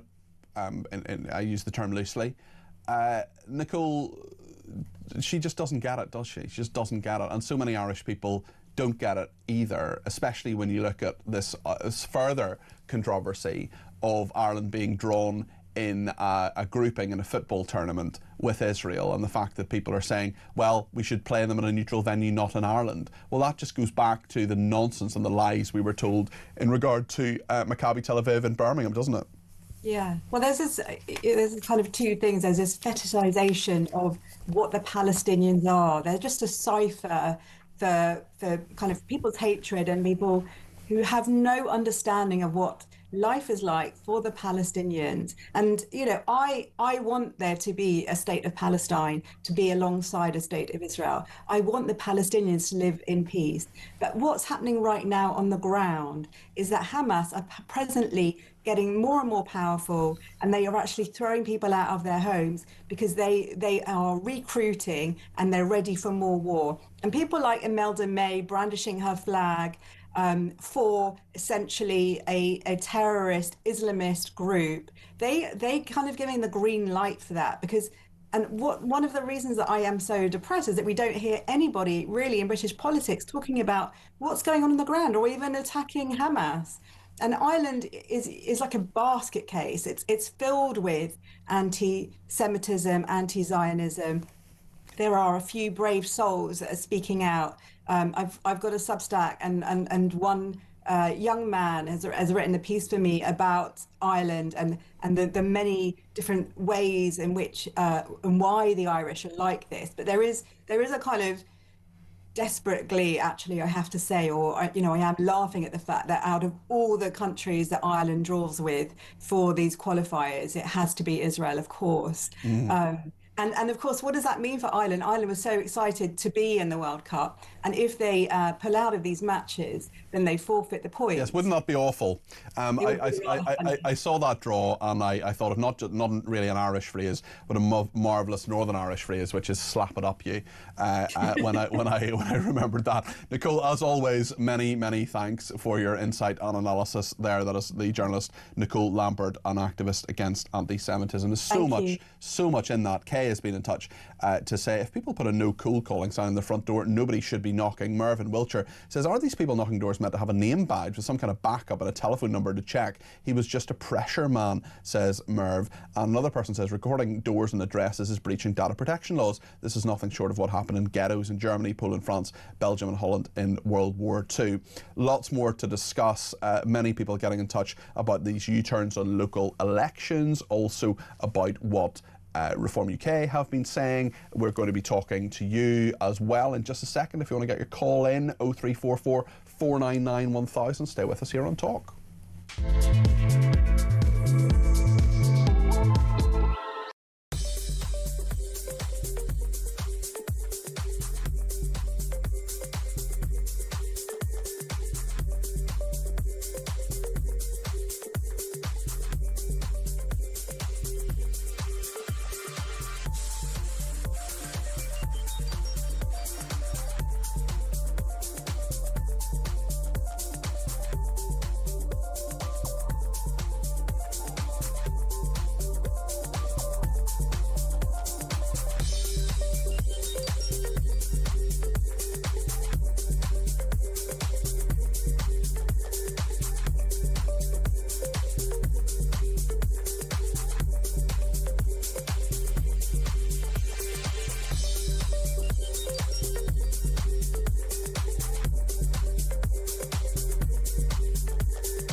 That they probably have a trans staff network or an LGBT staff network that's decided that they want to exert some power in the workplace, and this is what they've chosen to do.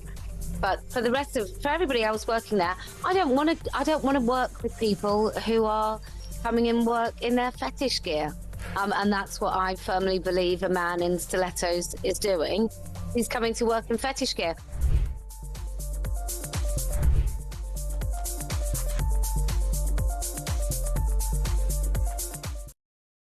Across the UK, on DAB+, on YouTube, on your mobile, and on your side. This is Talk. Thank you to everybody who has been in touch. Just looking at Twitter there, and someone's pointed out that Rupert Lowe, who is the leader of Restore Britain, has actually talked about the U-turn, and I'm very happy to correct that. Wonderful news, said Rupert Lowe on Twitter. This was, let's see, yes, this was yesterday. This was about within 7 minutes of the announcement. He said the elections at Great Yarmouth and elsewhere are now on in May. After another U-turn, we will fight every seat in my constituency, and we aim to win every seat. Well, that's absolutely fine. Very happy to correct that from what the caller said there. Taylor says this Jew hunting, absolutely appalling. It stinks of 1930s Germany, where Jews were discouraged from appearing in public places, where incidents included assaults, threats, vandalism and abuse in public places and transport. I wish they would knock on my door.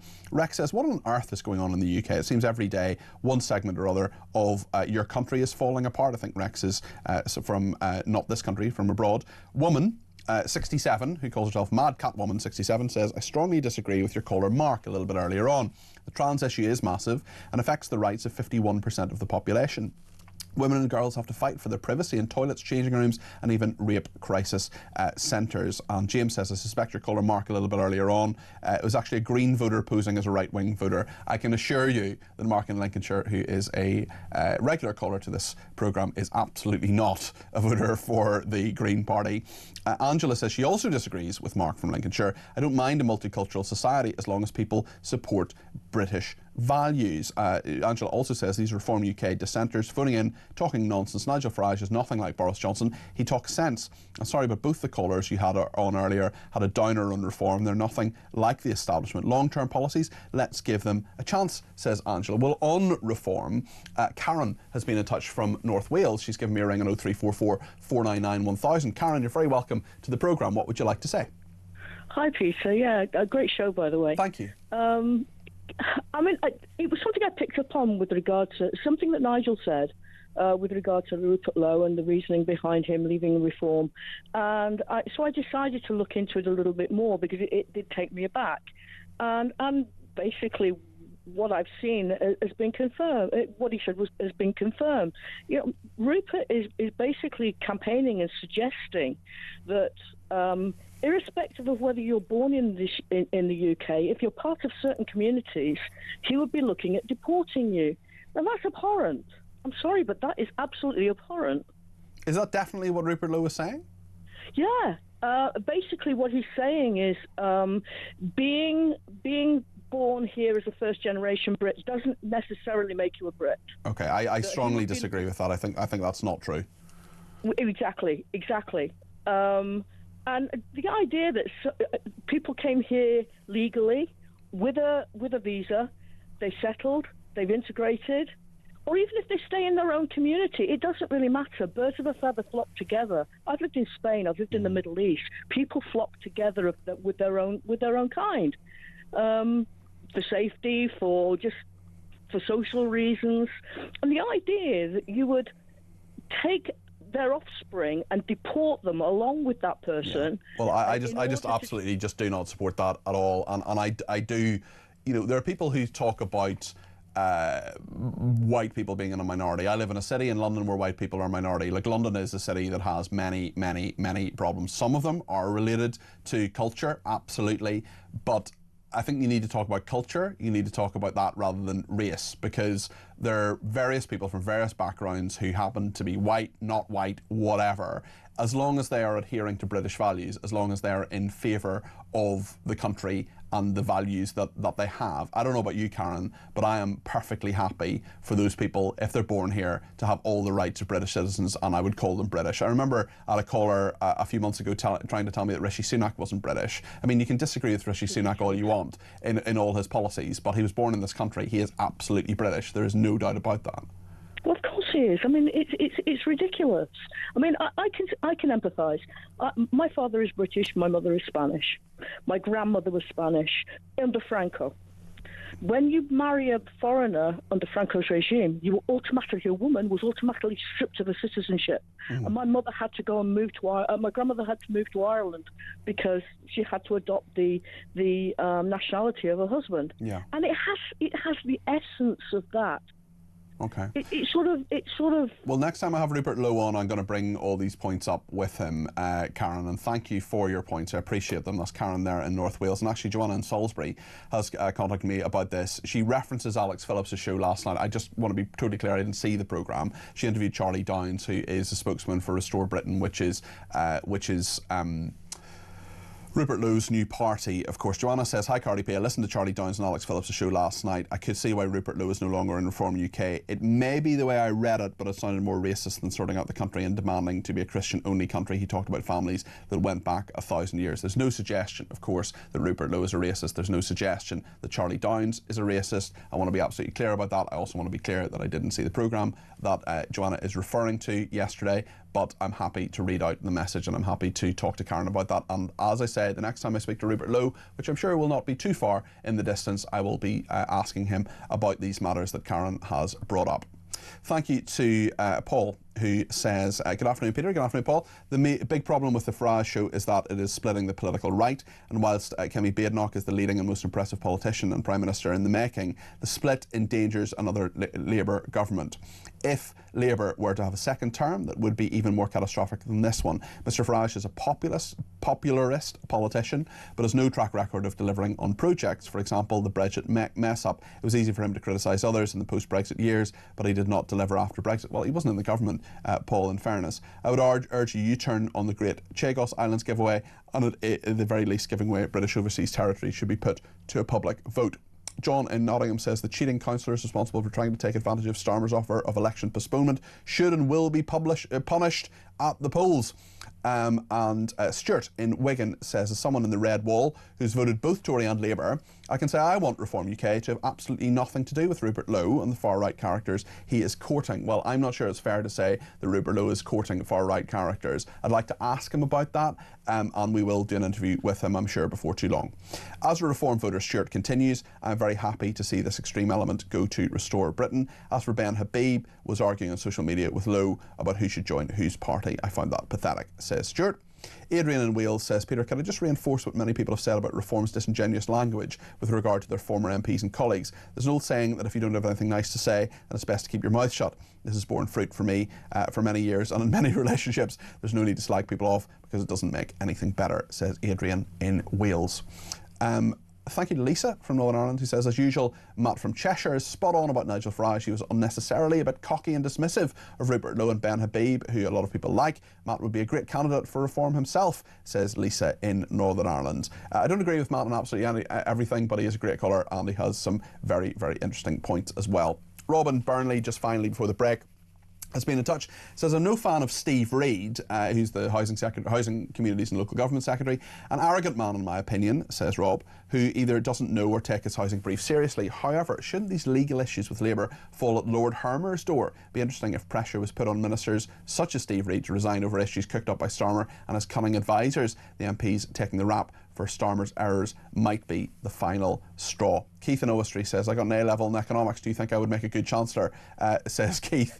Keith, look, if you want to run for office, if you want to become the shadow chancellor or the chancellor of this country, Keith, I will support you. I don't know which party Keith supports, but listen, it's good to have some sort of view on all of this. Alex Phillips and Charlie Downs had a heated on-air clash over those plans for Restore Britain, as has been mentioned by Joanna, as has been mentioned by Karen. I'm going to play that out actually, and I didn't see it myself. I heard a little bit about it, but I happen to be doing other things, although Alex of course presents great shows and I often watch them, but I just didn't last night. So I'm going to see that, and we're going to talk about it a little bit later on in the programme. She had a heated on-air clash between Charlie Downs and Alex Phillips. We'll play you out a little bit of that, and after the break we will also talk about net zero. Maurice Cousins is standing by, the campaign director at Net Zero Watch. Vauxhall are going to restart sales of diesel cars in Britain, and Trump has attacked Ed Miliband over a green energy deal with Gavin Newsom, who he calls a loser. Stay with us here on Talk.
Across the UK on DAB+, on YouTube, on your mobile, and on your side. This is Talk.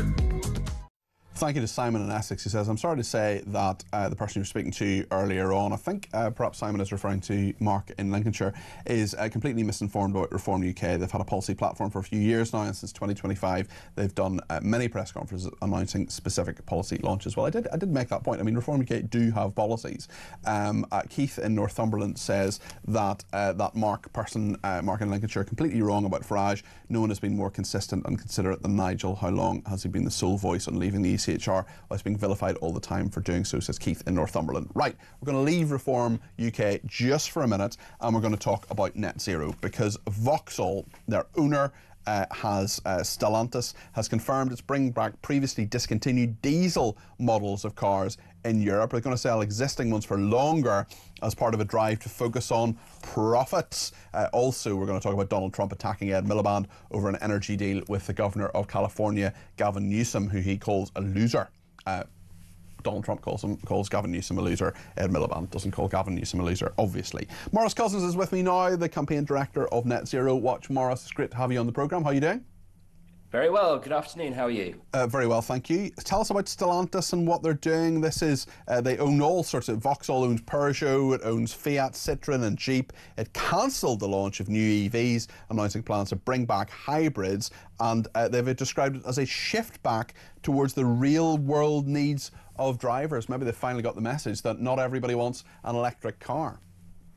Yes, I mean, today really is a confirmation, really, that this is yet another net zero industry that can't really survive when there are changes in policy. This is not a sector that is driven by necessarily the demands of customers and consumers, but really by diktat and what policymakers have sort of directed them to do.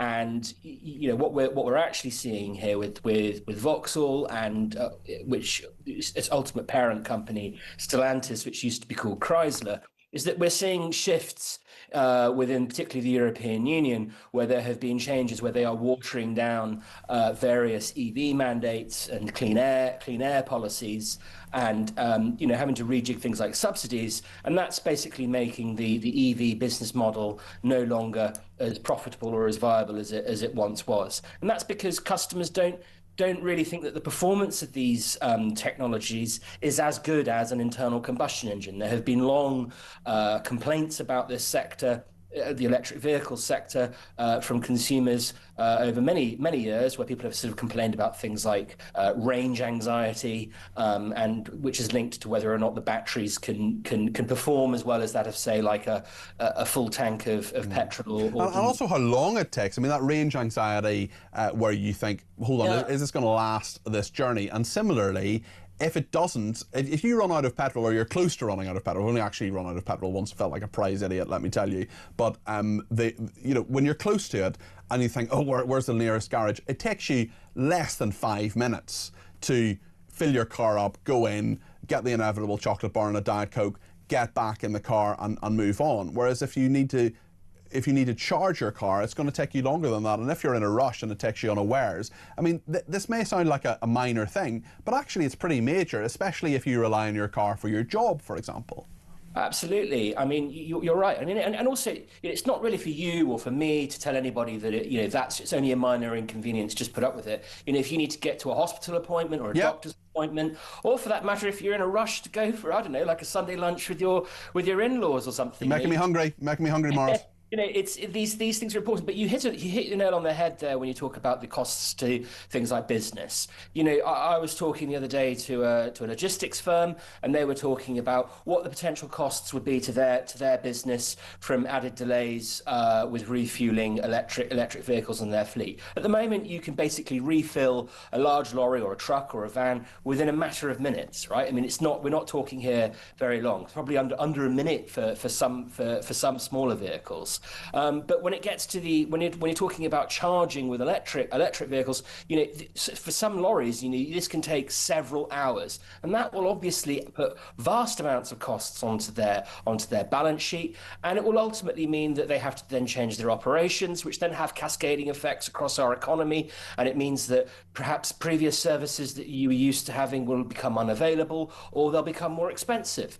And this is a really serious problem. We've got a productivity problem in this country, we've got a growth problem in this country, and it's agendas like this. When you add them all up in aggregate, that is why our living standards are falling and why we've got a cost of living crisis. Yeah. Well, let's talk about Donald Trump as well. He has attacked Ed Miliband for striking an inappropriate, as he puts it, green energy deal with Gavin Newsom. He is one of his political opponents. The US president criticised a memorandum of understanding struck by the Energy Secretary and the Governor of California yesterday. He said the UK has got enough trouble without getting involved with Gavin Newscum, as he calls him. Obviously, Donald Trump always has a nickname for everybody. Miliband had posted on Twitter that he was very pleased to host Mr Newsom in London and hailed their major clean energy agreement. It's not legally binding, but it aims to foster closer cooperation between California and the UK. What do you make of this, Maurice? Well, I found it an odd state, really, for Miliband to sort of look to for inspiration for our energy. I mean, it's well known that California has had long-standing problems with its energy system. I think it's got one of the highest electricity rates in the whole of the United States. Famously in the 1990s and the 2000s, they had a series of sort of rolling blackouts. I just find it very, very strange. There are plenty of if Ed Miliband wants to take inspiration for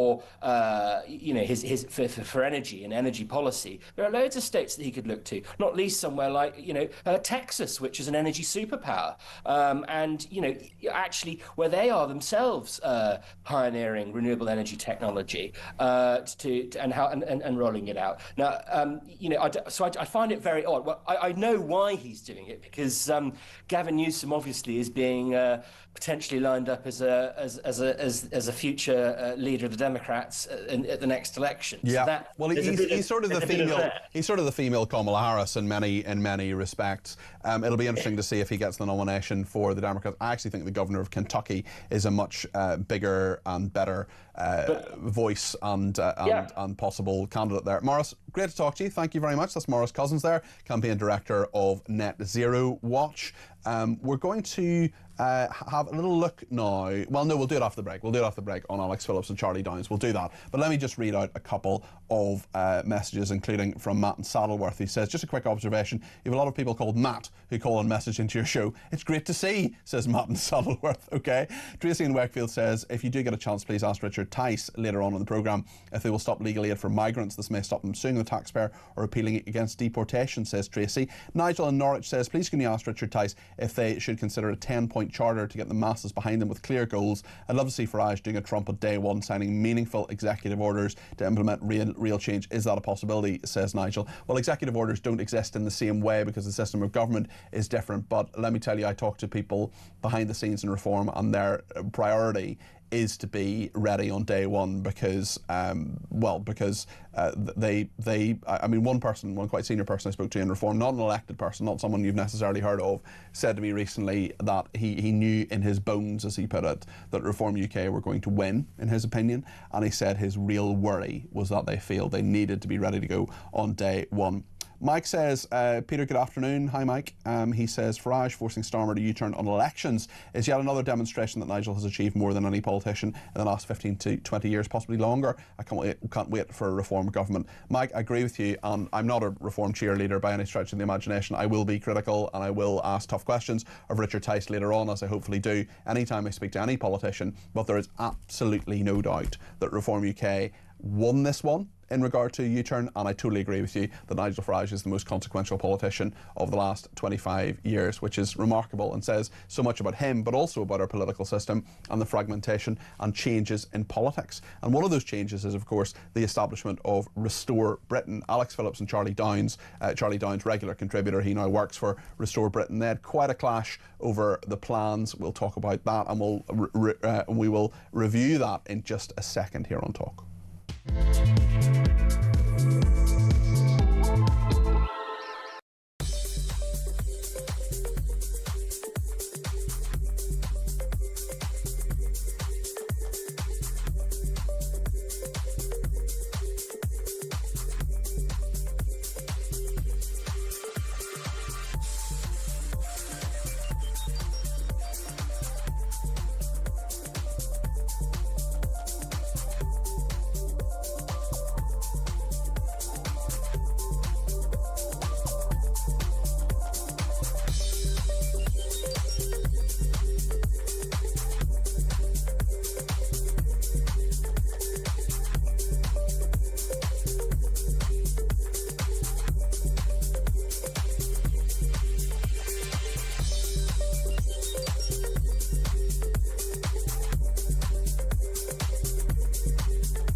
We genuinely are on resignation watch. There is absolutely no doubt about it. Labour MPs, they say, listen, Keir, your position is untenable. This is all about appointing that rat, Peter Mandelson, who faces a criminal investigation. Can Keir Starmer survive the Mandelson scandal? We have breaking news for you. We've just been talking about, of course, Morgan McSweeney, the Chief of Staff. We've now had another resignation from Number 10. And Keir Starmer's Director of Communications, Tim Allen, has now also resigned. The plot is thickening. The noose is tightening. Across the UK, on DAB+, on YouTube, on your mobile, and on your side. This is Talk. Right then, let's go on a bit of a voice note-a-thon. Let's start with Laura, who has some thoughts on Nigel Farage. Hi, Peter. Laura in Wiltshire. I just wanted to say how incredibly positive I feel after having watched the Reform press conference today. Nigel is ahead and shoulders and streets ahead of any other politician out there when it comes, certainly leader, when it comes to answering questions straight off the bat, no problems. I think it's a really excellent start. And I couldn't feel more positive when there is so little to feel positive about at the moment. So people can snipe from the sidelines, people can do what they like. But you know what? I think it's a really, really exciting start. Anyway, great show. Laura, thank you. Dave has been in touch on the local elections. Hi Peter, it's Dave from Manchester. Loving the show as always. Just listened to your interview there with the guy who is the chairman of the local council's blah-de-blah important role. And he mentioned something that this came completely out of the blue. What kind of short-sighted nonsense statement is that this came completely out of the blue when we knew over a month ago that Reform were taking this legal action against the government? So why did they not think, as a preparation, just in case it doesn't go the way we think it's going to go, why don't we start planning now? It's exactly this kind of short-sighted nonsense that makes us lose all hope in the democracy and the democratic process. They all spout the same garbage. Loving the show. Keep fighting the good fight. Cheers. Dave, thank you for that. Yes, I probably should have challenged them on that earlier. Yes, it didn't come out of the blue because they knew this legal action was coming, and in fairness, Reform UK could have won the legal action in the High Court. Let's hear from Pete, who sent a voice note in on Farage. Hiya Pete, it's Pete from Lancashire. If Reform get in, their policies and mandates and what have you, don't they have to go through the House of Lords, mate? So how many Reform people would be in the House of Commons? I don't really get that when it comes to policy. Anyway, mate, take care. Ta-ra. Pete, thanks for that. Yeah, so if you have the House of Commons, obviously 650 MPs, if Reform get a majority, so 326 plus, they could then get things through the House of Commons. Then the House of Lords is usually a revising chamber, so they generally don't bring legislation in, they generally don't come up with their own ideas, they generally don't pass stuff that's just them. They will revise things, they can reject them, but the House of Commons can basically force it through. And when it comes to, we're sort of getting a bit technical now, but you did ask, if something's in a manifesto, so if the government puts something forward in a manifesto and says this is our policy and it's in a manifesto, there's a sort of convention, it's called the Salisbury Convention if you're interested, that the House of Lords doesn't vote it down. It doesn't say no to it.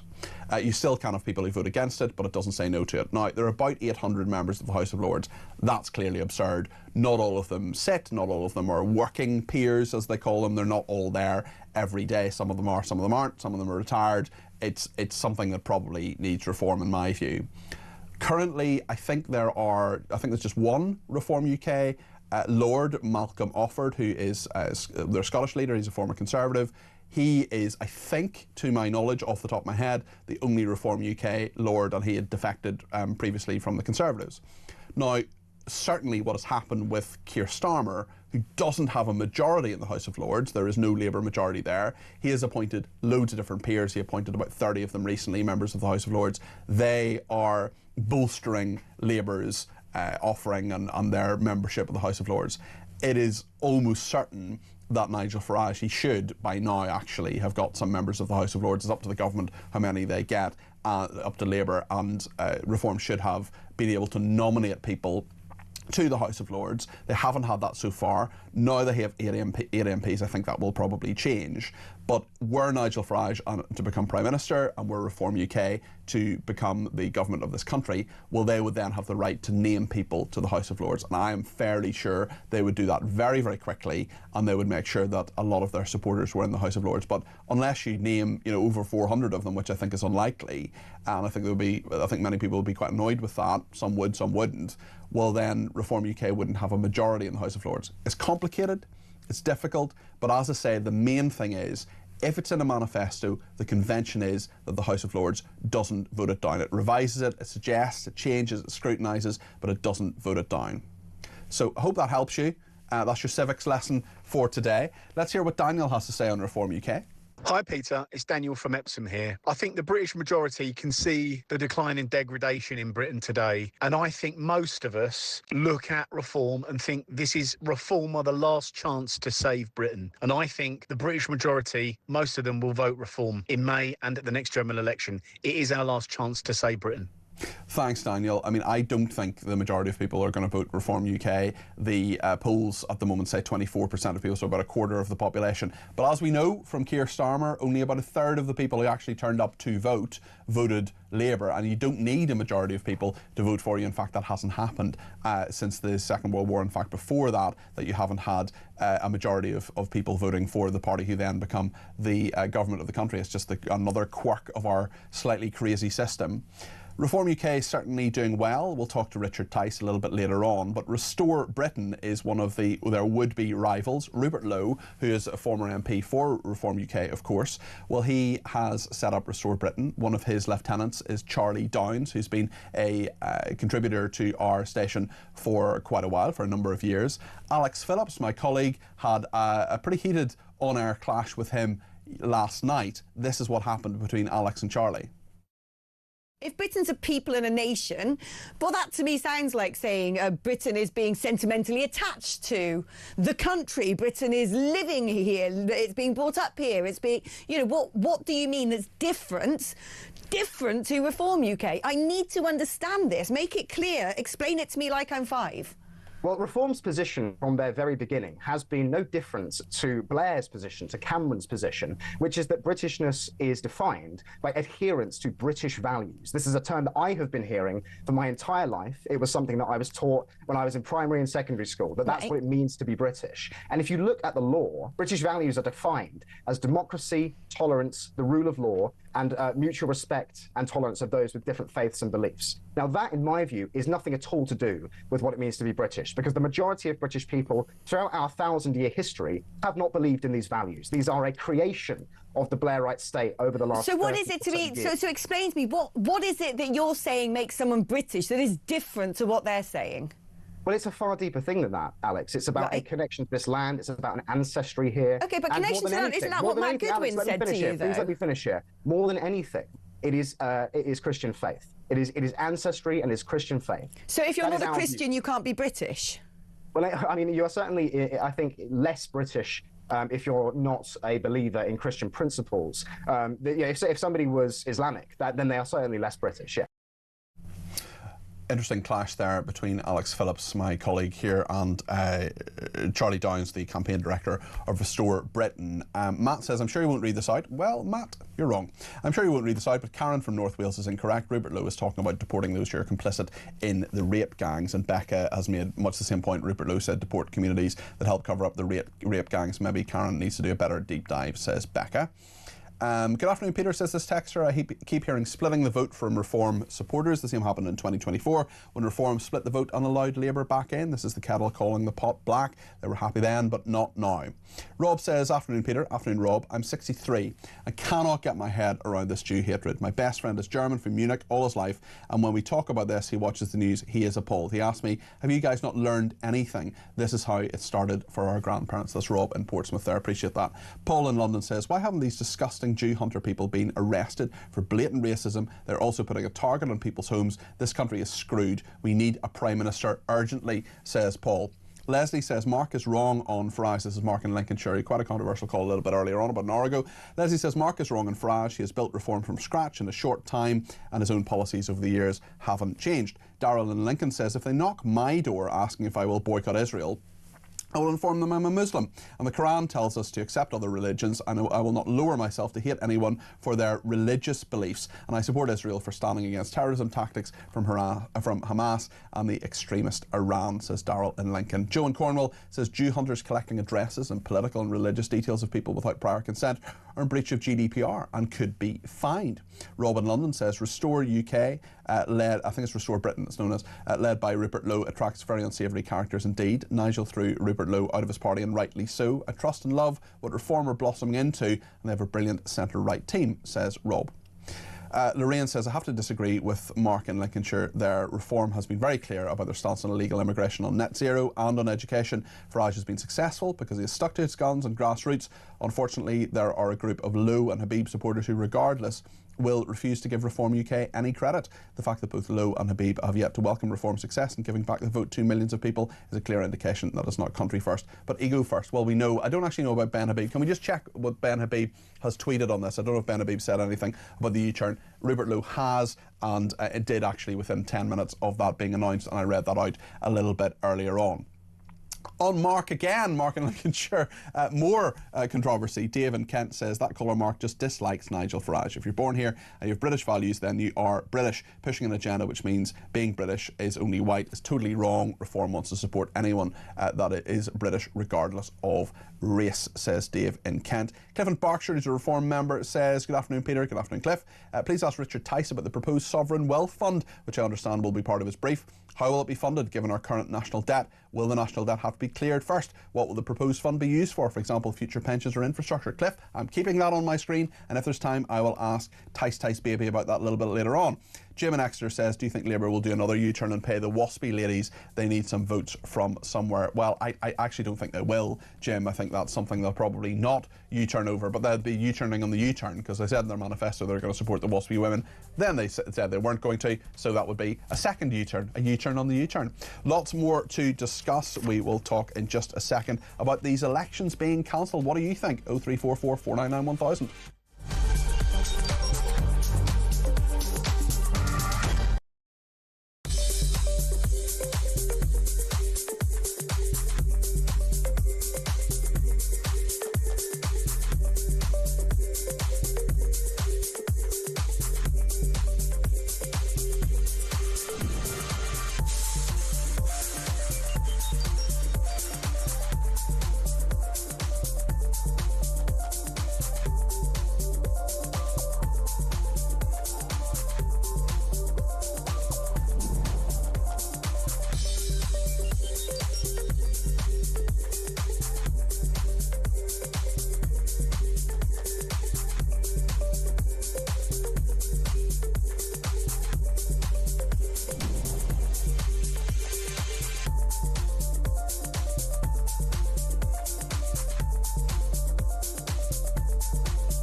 Across the UK, on DAB+, on YouTube, on your mobile, and on your side. This is Talk.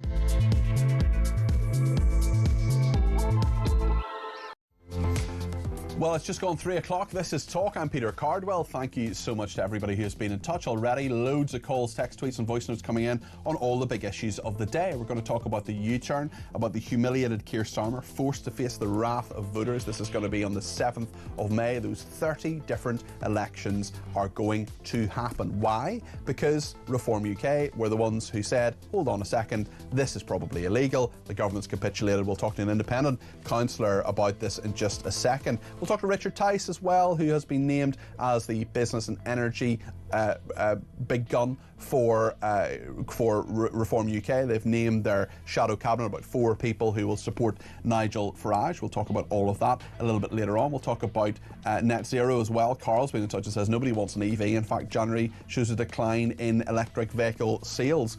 We'll also talk about the Royals and yet more revelations, and Hillary Clinton accusing Donald Trump's administration of a cover-up on the Epstein files. 6 of Sarah Ferguson's companies have wound down as well. There's loads to talk about. Lots of people want to get in touch about anti-Semitism as well. The advisor to Donald Trump talking about the Jew hatred in this country, which is absolutely out of control. Lots to discuss, and if you want to discuss it with me, you're more than welcome to pick up the phone and to get in touch between now and 4 o'clock. 0344 499 1000 is the number to call. You can text me 87222 with the word talk in your text. You can tweet me at talkTV, follow me at Peter Cardwell. You can send me a voice note, less than a minute please, to 0344 499 1000. You could also send me a WhatsApp text message, or you can give me a ring on the main number 0344 499 1000. Loads to discuss between now and 4 o'clock. Kevin O'Sullivan's coming up with Drive then, but in the next 56 minutes, let's get into it here on Talk.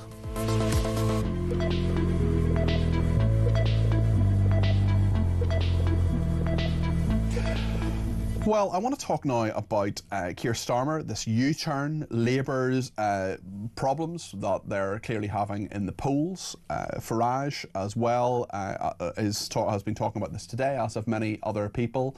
This U-turn has been welcomed by many other political parties, including areas where these elections are happening. There's a list of 30 of them where they were told the elections are being postponed, cancelled, however you want to call it. Worthing Borough Council was one of them, and those elections were to be postponed. One of the people affected is Councillor Hilary Shan, who is an independent on that council for the Tarring ward. Hilary, you're very welcome to the programme this afternoon. How are you? I'm good, thanks, Peter. Hi. Hilary, I am fairly sure that we probably don't agree on a huge amount. What we do agree on is that democracy is really, really important. And I want to pay tribute to you and anybody else who stands for election. It's a big thing. It's a tough thing. Your life's under scrutiny. Your social media is under scrutiny. It can be difficult for your job. It can be difficult for your kids. There are loads of different ways it can be a difficult thing.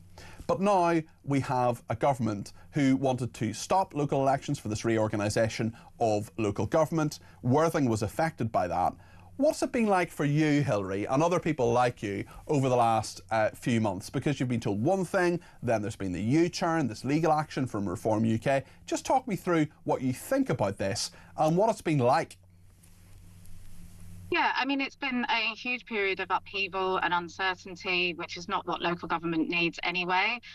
But we had an extraordinary meeting in January of this year where, amazingly, the Labour Party managed to unite Reform, the Conservatives, the Greens and Independents, all against this outrageous decision to stifle local democracy. And whatever side of the chamber you might sit on, local government reorganisation, capacity issues, whatever it may be, is absolutely no excuse to delay people's fundamental right to vote. Without sending us all into a coma from which we may not recover, what, not that you would do that, Hilary, of course, what is the actual reorganisation that is needed in your area? How will it be different after that reorganisation? Yeah, so I mean, the concept of evolution, I think, is fairly sound. At the moment, we have a 2-tier council authority, so nobody ever knows who's responsible for your potholes versus emptying your bins and that kind of thing. So it is about a realignment and making things a smoother process and putting things all under one roof. But the other thing is that this has been hugely rushed through. We were also supposed to have a mayoral election happening, which has now been kicked down the road. So, this really is a disaster of Labour's own making. It's just another example of short-sightedness, ill-preparedness, and they're making their own councillors look stupid at the end of the day. How have they reacted to it? Have they maybe even said to you privately, actually, this is a bit of a shambles? It was very obvious, to be honest, when we had the extraordinary meeting. There were some very sheepish faces, but the state of the Labour Party at the moment is that you get people who very obviously look like they don't agree, but there's such a three-line whip that they have no alternative but to agree in public. And that's a really devastating thing in itself for local democracy, because people feel that they can't trust their politicians to act honestly. What's been the reaction from your constituents? First they're told you're not having an election, then they're told they are having an election. We know, and you know far better than I do, that sometimes turnout in local elections isn't as high as we would like it to be. People may not feel that much changes. People may not feel that investment in their local council is even worth turning up at the polling station or even sending a postal vote in. So, what do you think that will do to people's attitude to local government, and particularly Worthing Borough Council? I think what was really interesting is, as you say, we do often have a lack of engagement in local government, but such is the anger out there with this Labour government and people feeling let down, that voted for change, that have seen absolutely no change, just more of the same.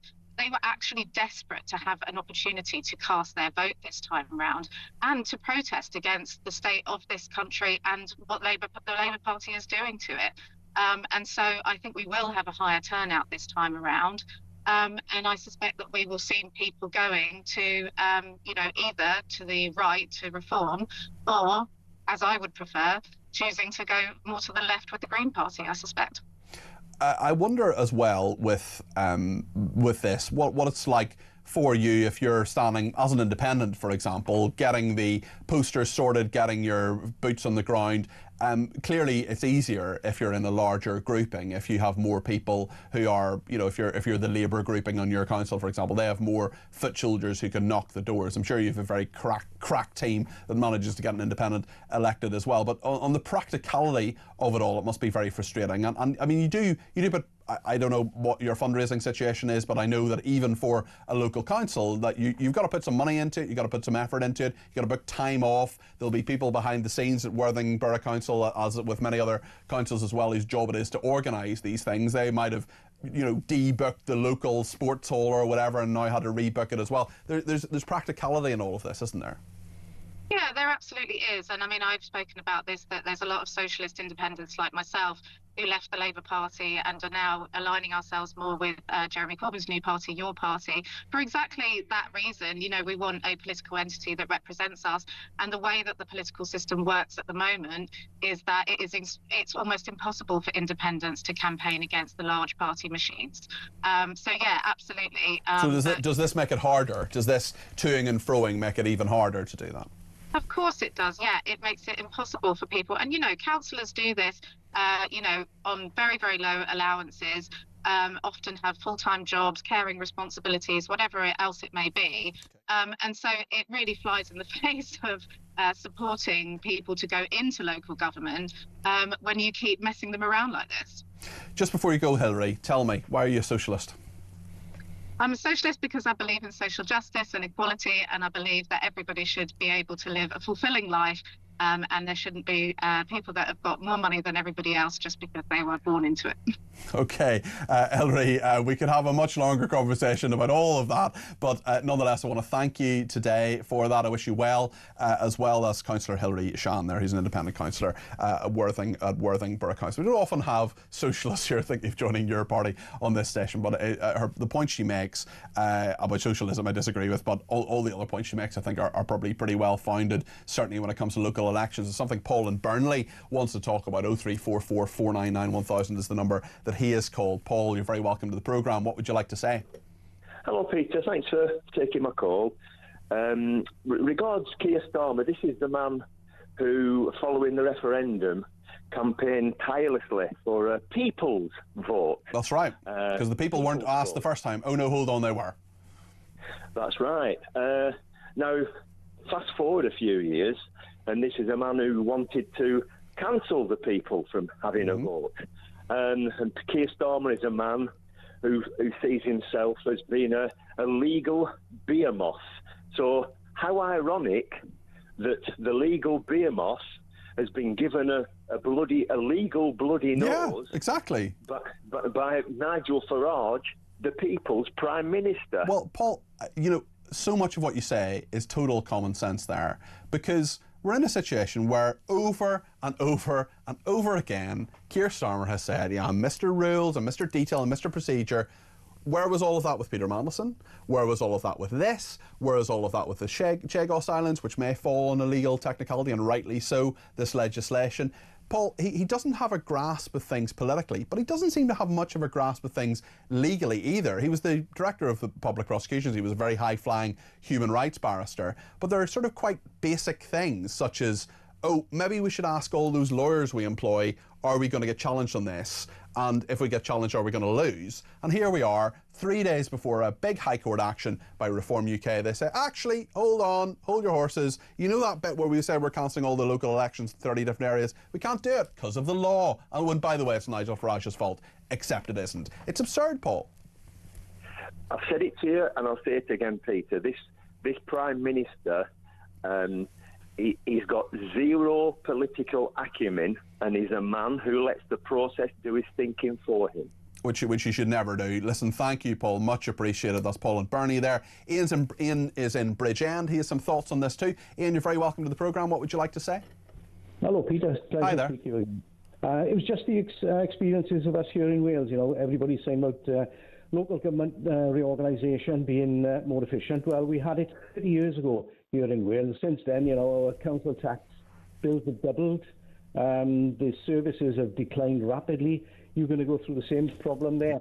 The other issue with it is during reorganisation, the senior officers frequently had double salaries as well as the senior councillors, depending on which council they were moved, leaving one council to go to another one, and they doubled their salaries until, you know, the new one took over, if you get my drift. I do, and a lot of this reorganisation, it needs to be done properly though, but it seems they're already behind. It seems a bit of a shambles, especially when they're saying they have to cancel elections and then doing a U-turn on that, Ian. Yeah, well, we know that was just an excuse on it, but as you'll find, you know, the decisions will become even more remote. You don't know who you're being represented by, and the services will suffer. Ian, and that's the real world experience in Wales over the last 30 years since we had it here. Great points, Ian. Listen, thank you. That's Ian in Bridgend there. It could be very, very interesting in the Welsh Assembly elections. Labour have been in power there, as Ian correctly said, since the evolution in, I think, 1999, so it'll be 27 years.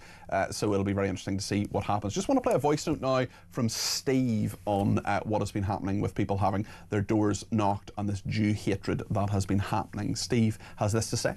Afternoon, Peter. This is Stephen Hartz. I'm absolutely speechless about these thugs that are going around knocking on the doors of people in British cities, asking them if they're Jewish and whether or not they support Israel. This is the most blatant, racist behaviour I've seen since the 80s. It's shocking.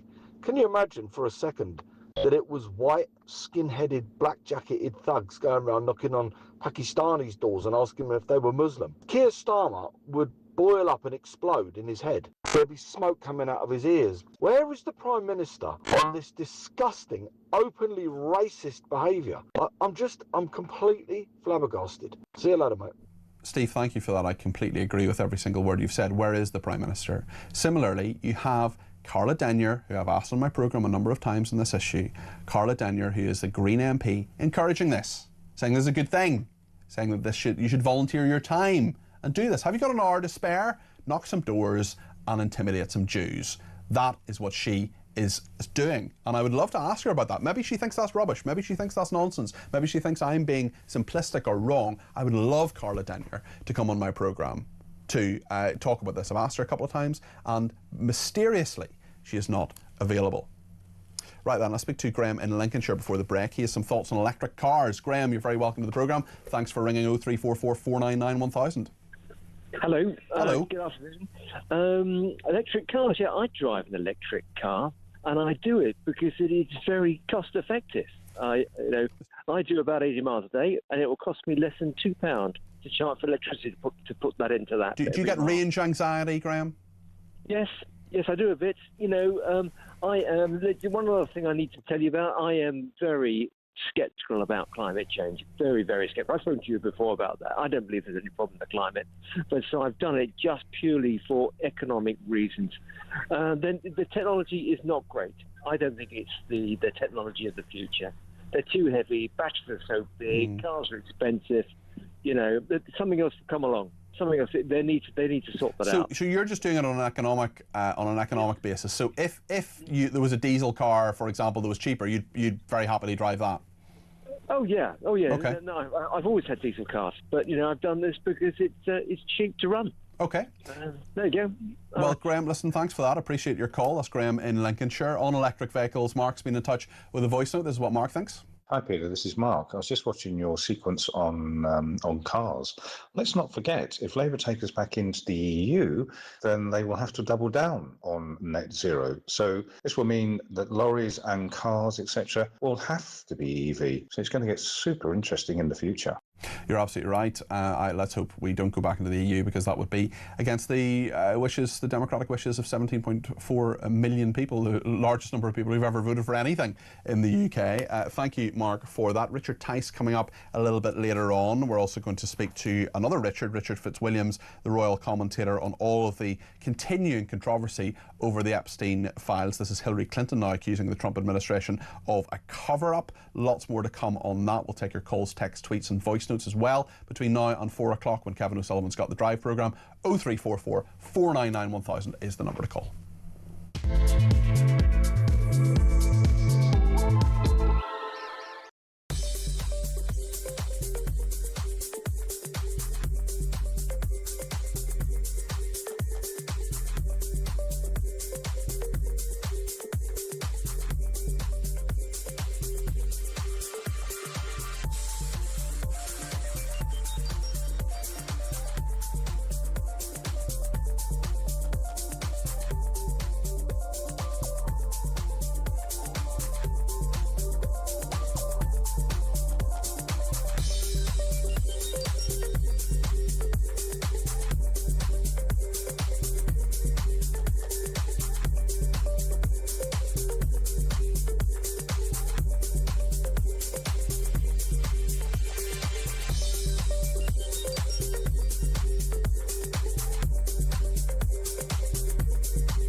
Join me, Ian Collins, every weekday from 1.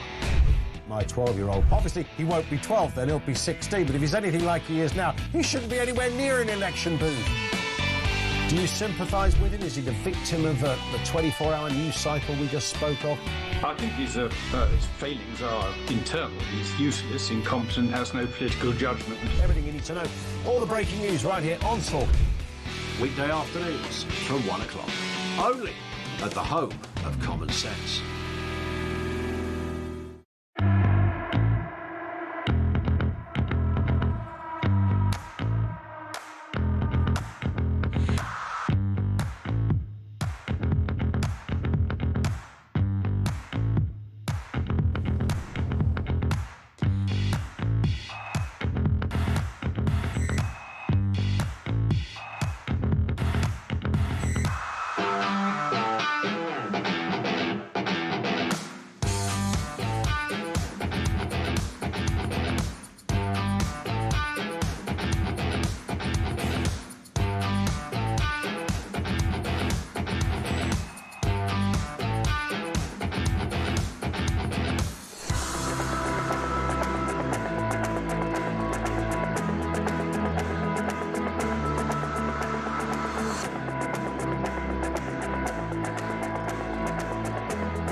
Across the UK, on DAB+, on YouTube. YouTube, on your mobile, and on your side.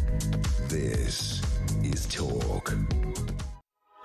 Thank you to everybody who has been in touch, including Kaz, who says, can you speak to Richard Tice, Cardi P, about the fact that any policies they have will need to be in their manifesto, otherwise they may struggle to get through them through the Lords. Well, Richard will be aware of that, certainly. It'll be very interesting to see the Lords' relationship if Reform UK become the government. Derek says Farage's first day in office should be replace the head of the Bank of England and the BBC, drill baby drill, and fracking. That is what Derek's view is on all of that. I want to talk more about these revelations coming thick and fast, still every day, about Jeffrey Epstein, about Andrew Mountbatten Windsor, and about those who were friends with both of those people and who they interacted with. Hillary Clinton now has accused Donald Trump's administration of a cover-up over its handling of the files related to the late sex offender Jeffrey Epstein. We know that she and her husband Bill Clinton, former president of course, refused to go to Congress to testify. Then they've done a U-turn and decided they will do that. She has said in Berlin, get the files out, they are slow walking it. And the White House, in retaliation, has insisted by releasing the files they've done more for the victims than the Democrats ever have. So a war of words here politically, but what are we actually learning about this, especially as the police have joined forces, 3 separate police forces, Thames Valley Police, Surrey Police and Scotland Yard, the Metropolitan Police, working together. Scotland Yard examining allegations that Lord Mandelson committed misconduct in public office by passing sensitive government information to Epstein when Lord Mandelson was Business Secretary. That was back in Gordon Brown's administration. Thames Valley Police assessing similar claims against the former Duke of York, Andrew Mountbatten Windsor, from when he was UK trade envoy, as well as an alleged sex trafficking complaint, and Surrey Police understood to be looking at separate allegations made against Andrew Mountbatten Windsor. Let's go through all of this with Richard Fitzwilliams, a royal commentator. It just gets worse and worse and worse and more complicated, Richard. What is your assessment of what we have learned in the last 24, 48 hours? Well, it was interesting to see Hillary Clinton. I mean, there's no doubt that she made an extraordinarily powerful claim that, in fact, basically it was she and former President Bill Clinton were being set up, that they were forced to appear before Congress, that they'd offered depositions under oath that had been accepted by others. But so far as they were concerned, it was, well, apparently there would have been threats of extremely unpleasant things if they hadn't agreed to appear. But the fact that she was saying, and have subsequently been denied, was that Donald Trump was mentioned something like in the order of 1 million times in the files. Now, the extraordinary thing is that the claim has been disputed because it said that some of this was material before the 2020 election that had been completely irrelevant and, in point of fact, would have been used against the President Trump, had it been valid at all. But there's no doubt that Hillary Clinton was also saying that let's get it out in public. Sunlight is the best disinfectant, and so far as Andrew Mountbatten Windsor is concerned, anyone who could give evidence, and it implied that he definitely should. And I mean, one remembers that a long time ago he did promise to, and of course, as we know, he has resisted the occasions where the House Oversight Committee, the House of Representatives, have wanted to interview him, and it isn't possible, apparently, to force him. The Daily Mail have today a legal expert on how he could, in theory, be extradited, but it does seem somewhat far-fetched, so I think that is unlikely. But what we've heard from Andrew previously, haven't we, Richard, and people around him, that he has said, oh, I'll help, but in the end he's never been made available, and there could be a legal risk for him. I mean, I've zero sympathy, less than zero sympathy, but were he to go to the United States of perhaps criminal charges being brought against him, were he to set foot on American soil?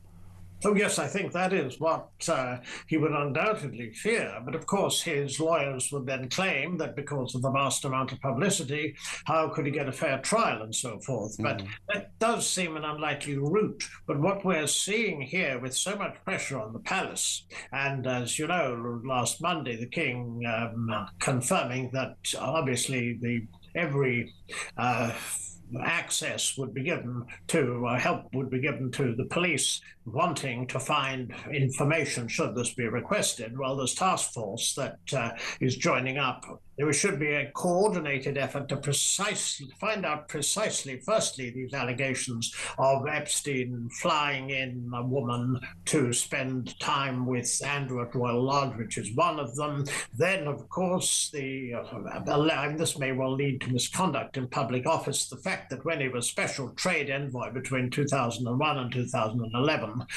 he was, in point of fact, in communication with Epstein on a variety of issues that, I mean, this would be sort of misconduct in public office or sharing confidential information when he was in the Southeast Asia, and issues dealing with China, and one bears in mind his close acquaintanceship with the alleged Chinese spy Yang Tengbo, who's banned from Britain in 2023. And then, of course, on matters dealing with the Royal Bank of Scotland. I mean, it is, as you say, endless. It gets worse and worse. What about the position of Sarah, his former wife, with whom he has had a close association? In fact, they lived in the same house in Royal Lodge even decades after they were divorced. So, Richard, she is winding down some of her companies, and she had some, perhaps, maybe you disagree with this, but perhaps some shred of credibility at one stage, certainly recently, certainly a bit more than he had, but her position now seems to be completely in tatters, her reputation completely in tatters. Oh, I think it is. I think that, firstly, I mean, her particular firm, yes, it's been wound down, apparently, and also the charities that had links with her, they have severed their links. To my knowledge, there aren't any at the moment, but so far as her future is concerned, I mean, there would be some concern, obviously, to the royal family, because the only thing she could do, as far as I can see, her children's books, certainly that line won't be pursued. I don't know that anyone would wish to employ her given the current circumstances. It's almost as if Budgie the Little Helicopter wasn't a literary great, Richard. No, it wasn't exactly, but what she was particularly good at was going into debt. And I think this was the part of the problem that beset them since the 1980s. And in fact, we know that the palace apparently used to settle early debts and then no longer did. And this didn't stop the phenomenal, bizarre way she spent money. The trouble, undoubtedly, is that temperamentally she is entitled and greedy, as obviously he is, and the two of them combined. And this is where things went so very wrong, to my knowledge. Her misdeeds, which include, for example, flying out to Florida just after Jeffrey Epstein was released from prison. And this was just a few days with both Beatrice and Eugenie, I mean, going there for lunch, apparently. So it's alleged the flight was paid for by Epstein. That sort of thing. I mean, you had everything from the toe-sucking to the fake shake episode. But so far as this is concerned, what is so vomit-inducing, if I may use the phrase, is to read the emails that she sent to Epstein, as though he were part of an extended family, so long, of course, as he gave her a bit of money here and there. And begged to be employed by him as well. Richard, great to talk to you. That's Richard Fitzwilliams there, who is a royal commentator. Very interesting, and thank you for that. Steve is in Worcestershire and has some thoughts on one aspect of this with Andrew Mountbatten Windsor. He's given me a ring on 0344 499 1000. Steve, good to talk to you. What point would you like to make today? Hello, mate. Well, basically, it's like this. The quicker that Britain wakes up to the fact that Queen Elizabeth was guilty of perverting the course of justice along with other royals by funding Virginia Giuffre £12 million to make the charges go away for a little paedophile prince, the better. Well, he was never charged, of course, but and of course Andrew would reject the idea and has denied that he is a paedophile. But Andrew, do we need to reevaluate? I mean, you're arguing that we need to reevaluate our view of Queen Elizabeth II in all of this. Many people will find that difficult to accept, given that, of course, there is such she is revered to such a degree. Listen, it doesn't matter, Steve, how much she's revered. What she's done is she's been proven that they've known for years what he is. queries and everybody warned her. She told them to shut up and go away. It's all coming out now.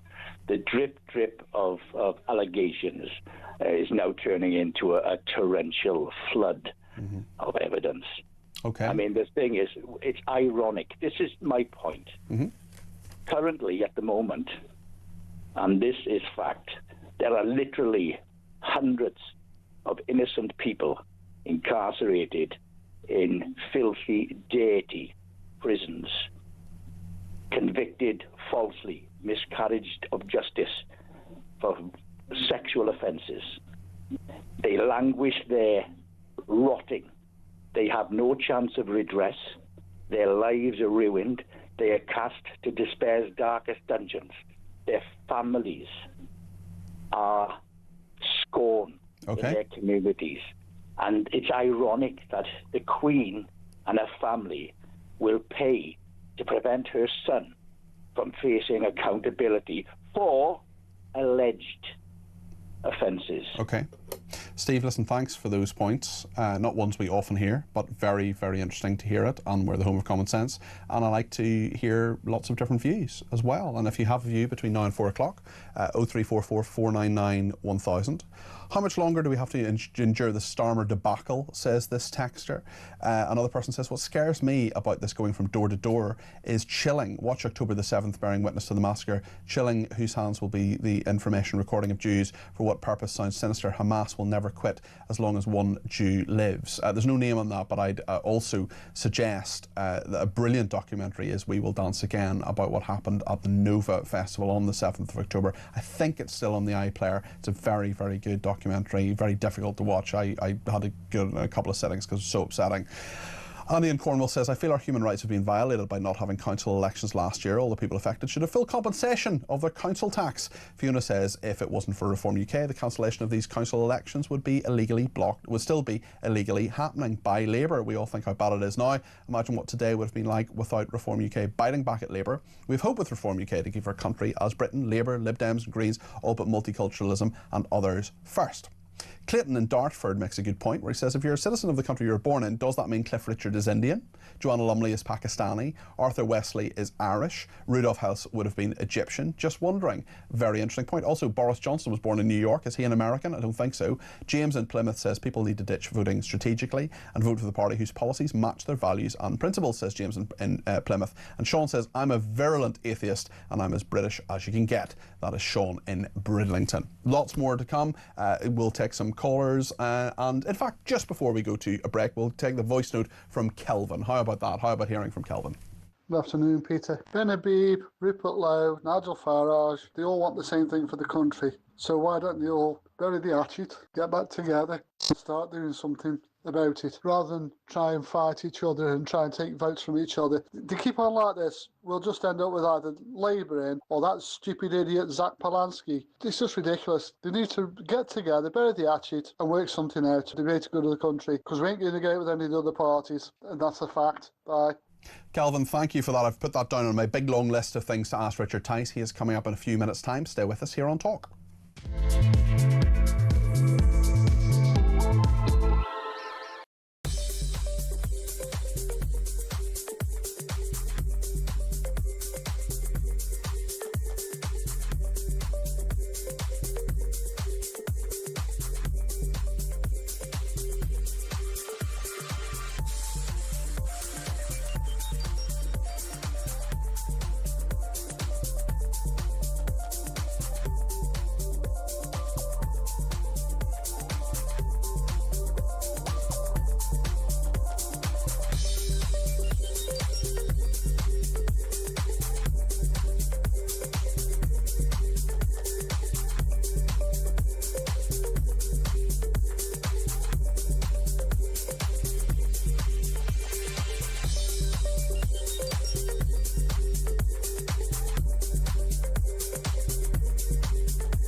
across the UK, on DAB+, on YouTube, on your mobile, and on your side. This is Talk. Well, big changes at Reform UK. Richard Tice, who is, of course, the deputy leader, has been named their business, trade and energy spokesman. Robert Jenrick, their spokesman on the economy, would be the Chancellor of the Exchequer if Reform UK came to power. Zia Youssef would be Home Secretary and Suella Braverman would be Education, Skills and Equalities, although the party says they would get rid of the Equalities Department on day one and scrap the Equalities Minister and the Equalities Act. One of those people we're going to talk to now, Richard Tice, the business, trade and energy spokesman. Richard, you're very welcome to the programme and congratulations on your new role. Thank you. Good afternoon, Peter and everybody. Yes, another busy, important day for Reform. We're all delighted to have those confirmations as we progress and head towards the May elections. And there's a lot going on. Robert Jenrick is giving a speech tomorrow in the City. I'll be giving a big speech in a week's time in the Midlands, setting out key areas of what we plan to cover and the direction of travel. We have had a lot of reaction to these changes. I have a lot of questions. I have a lot of questions from lots of our viewers and listeners, but I actually just want to play you a voice note from Matt, who had some thoughts on this earlier on. This is what Matt said. Afternoon, Pete. It's Matt in Hove here. I just want to make a quick note about Robert Jenrick being Shadow Chancellor. I wonder are Reform opening themselves up to ridicule because he's been nowhere near financial services. He's got no background at all. Now, they spent most of last year having a go at Reeves for not working in financial services long enough, right? But he's been nowhere near it. It is a little bit laughable.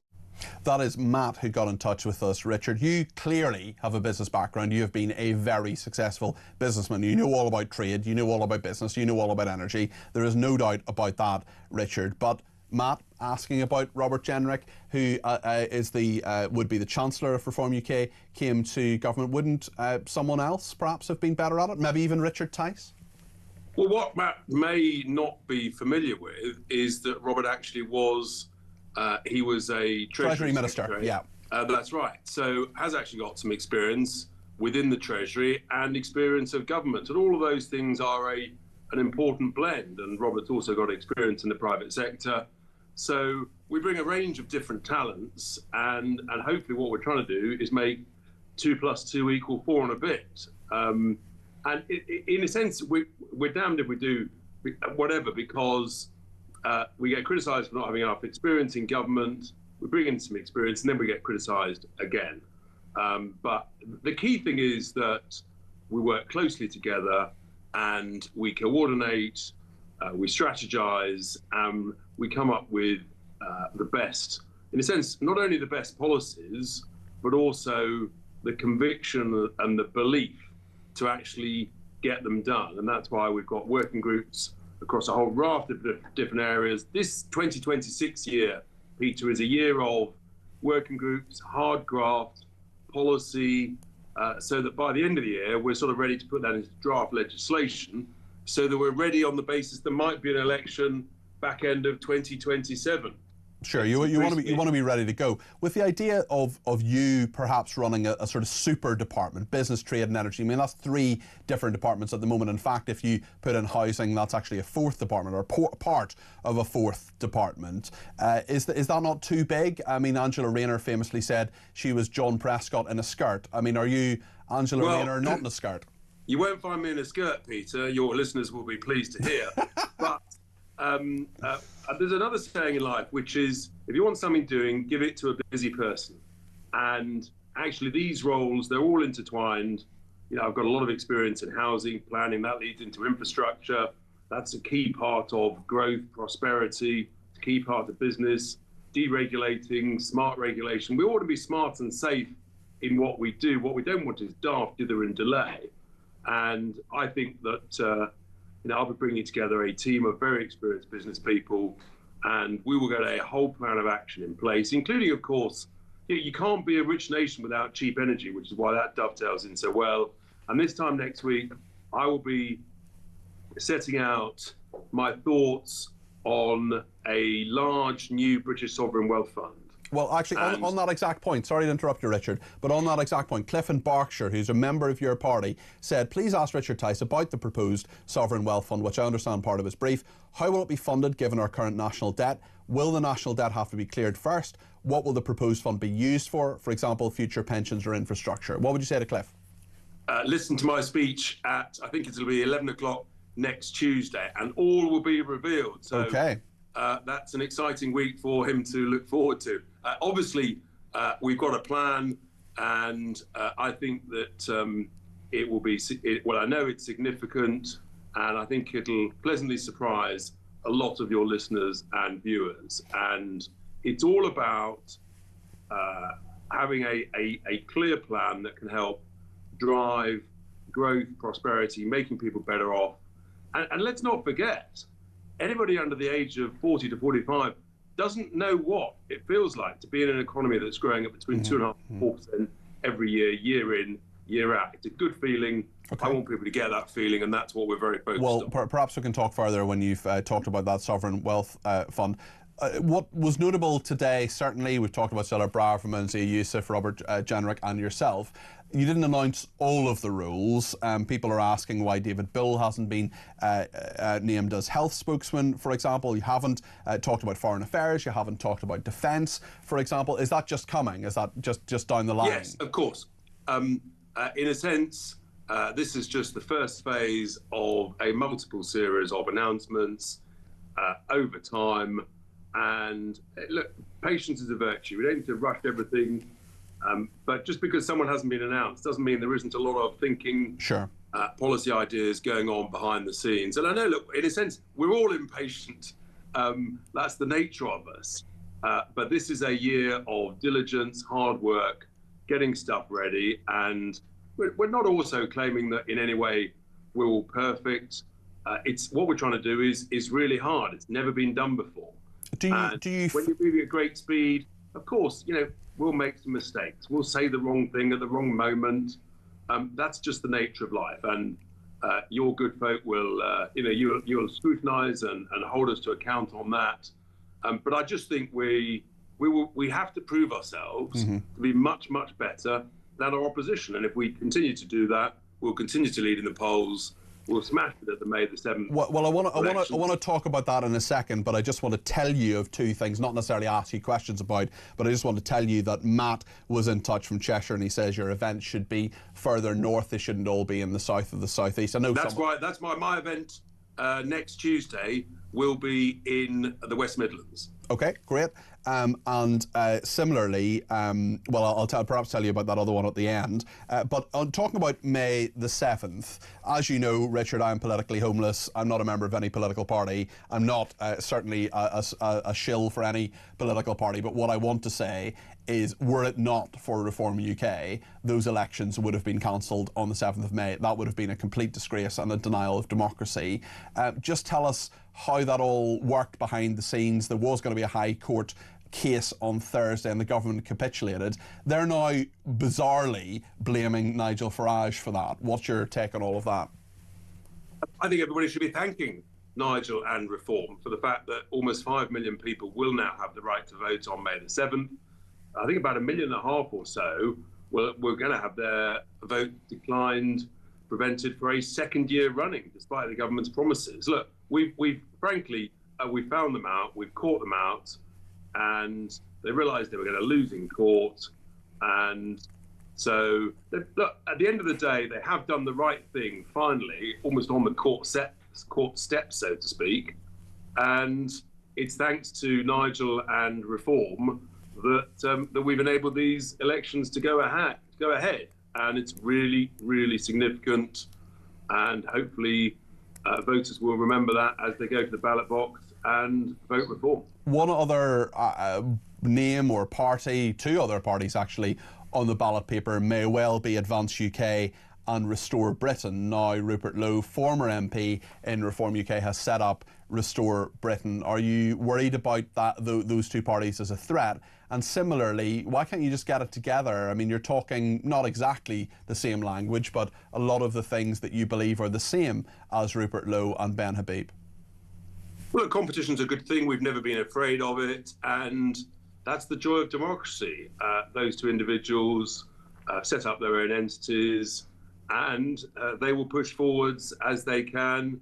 It's really, really hard. Whoever does it. Let's wait and see. But we're leading in all the national polls. We're very confident of the people we've got on board. We're raising good money, which is essential to fight elections. And let's see where we get to on May the 8th. But I can assure people it is incredibly hard to do what we're doing, which is why basically no one's ever done it before. I want to ask you actually just about your energy brief now, because we've had Donald Trump attacking Ed Miliband for having at least a memorandum of understanding with the California Governor Gavin Newsom, or as Donald Trump nicknames him, Gavin Newscum. Should we be signing memorandums of understanding with states rather than countries? Well, isn't it interesting that Ed Miliband signed that memorandum with the woke Gavin Newsom, and has disclosed that memorandum for public information, but he won't disclose the memorandum that he signed with China last year, despite multiple attempts. What's he got to hide? Why is he lacking in transparency?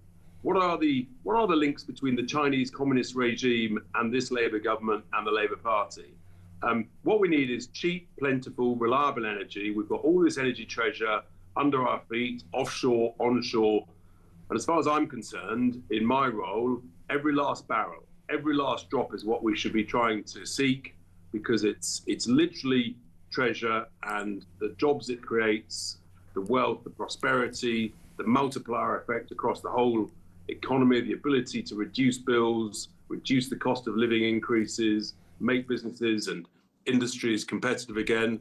Those are all fantastic things. It's literally why we grew between 2.5% and 4% most years in the 80s and 90s, because we had cheap energy. Just before you go, Richard, there's a big story, continuing story of the absolute scourge of anti-Semitism in this country. We've seen Matt Lucas, for example, the performer who's been heckled and pressed for his views in the Middle East, which he hasn't really expressed to any great extent at all. He was targeted because he was Jewish. We know that there are Green Party politicians, including Carla Denyer, I've asked her on this programme a number of times, who say that you should spare an hour to knock the door to try to get people to boycott Israeli goods. That has been called a Jew hunt. If you were in government, if Reform UK were the government of this country, what would they do about that?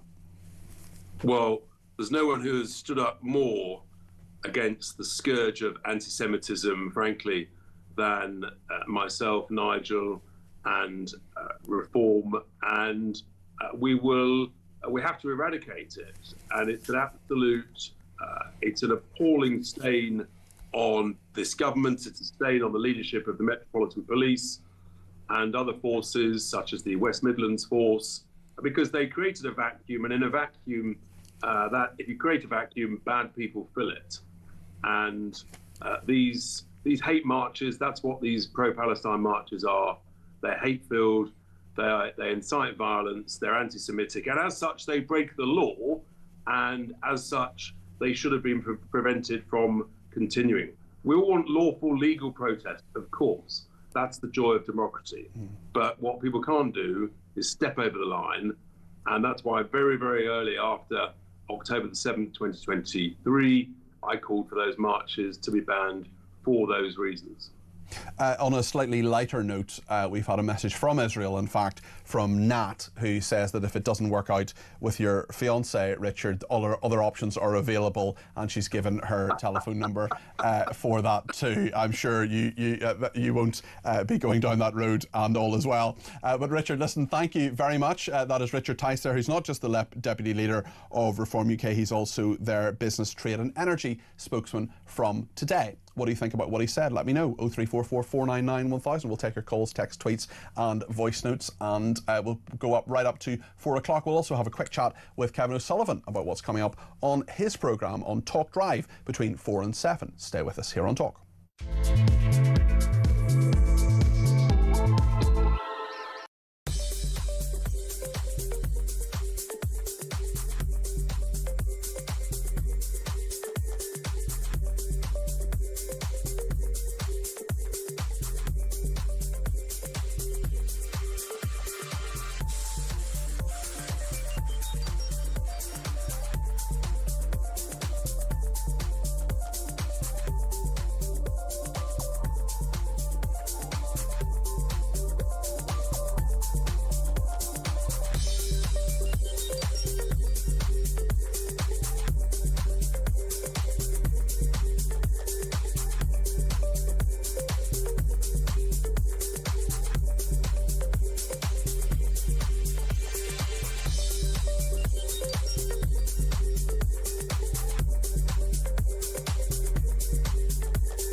Join me, Ian Collins, every weekday from 1.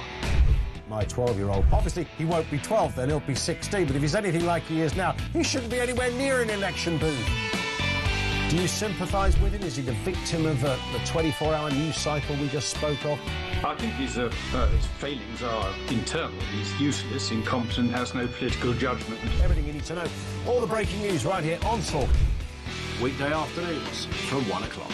Only at the home of common sense.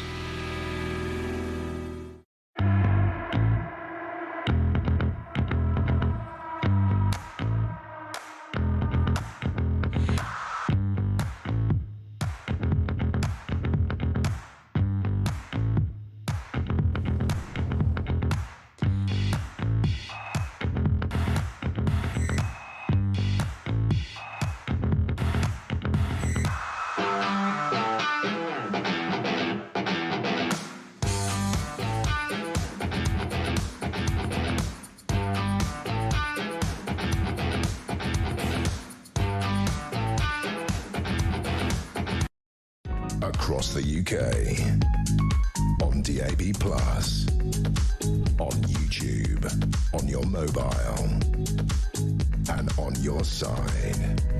This is Talk. Thank you to Deborah, who says knocking on people's doors to gather racial information is an absolute disgrace. Starmer's wife is Jewish. How would she feel having those lot turning up at her door? I imagine the police would be there in a flash. It is shocking. Thanks to Brad in Cambridge, who says, I love the way Nigel handles the press. He actually answers the questions, which is a breath of fresh air. When the questions are obviously loaded and pointless, he doesn't hold back. Just on that, actually, let me show you a very, very short clip of Nigel Farage asking whether, when he was asked whether he should be shadow Prime Minister. This is quite an interesting one, actually, because you have all these sort of shadow rules, shadow this, shadow that. It's not actually constitutionally accurate, but anyway, this is what Nigel Farage said when he was asked whether he should be shadow Prime Minister. Rather grand title says, am I meant to call you Shadow Prime Minister? You've called me many things over the years, it's okay. That was a question from Gary Gibbon from Channel 4 News. Let's hear a few voice notes on all the issues we're talking about today. Actually, three main issues: on local elections, on these knocking doors about Jewish people, and on Reform UK. Let's get the first one from Martin. Afternoon, Peter. Great show as per. Marty from Caerphilly. I'm really hoping these clowns come knock my door, asking if I'll support their anti-Semitic nonsense. If they do, I'll film my response and post it.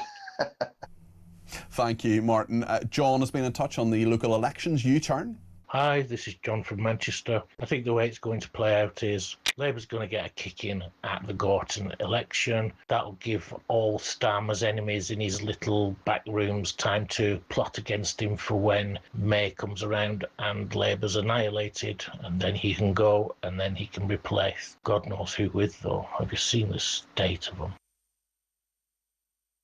A final voice note of the show today about Robert Jenrick's role. Hi, Peter. This is Dallas from Botswana. I actually quite agree with your previous caller about Richard Tice and Robert Jenrick and they're being in the wrong roles. You know, Richard is being very, very magnanimous, as he always is. He's very well spoken. But at the end of the day, Robert Jenrick is going to get the keys to number 11. Robert Jenrick is going to get the keys to Chevening for his weekends away. And there's something not quite right. Richard has put in the hard yards. He's been there. He's a serious businessman. He's a serious financier. He deserves that job. He should be Chancellor. It's a bit of a wrong footing by Nigel, I think. Thank you. Thank you for that. I speak to Ian in London, who's given me a ring on 0344 499 1000. Ian, probably the final call of the day, because there's only about 2.5 minutes left. What would you like to say? You're very welcome to the programme. Hi, Peter. Sorry, I nearly said Richard. It's all right. No, You've been called worse. Yeah, don't worry. I won't call you Keir Starmer. That would be bad. Basically, I met Richard outside the BBC just after October the 7th, when the BBC were giving out absolute dross about what was going on. He is a man of his word.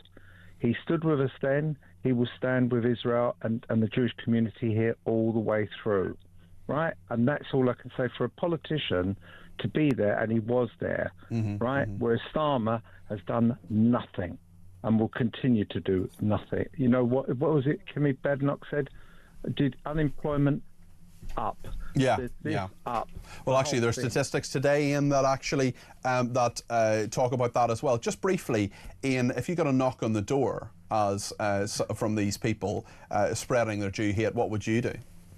Truth, I couldn't say because I might get arrested. Okay, well, we don't want that. No. Basically, I would just say to them, to just actually put it on your T-shirts, I'm an anti-Semitic arsewipe. Sorry about that. Okay. Thank you, Ian. Much appreciated. Kevin O'Sullivan. Talking of arsewipes, there's Kevin O'Sullivan. What the hell? Might as well double down on it, mightn't we? Well, on that bombshell, shall I tell you what's on my show? Yes, what's on your show,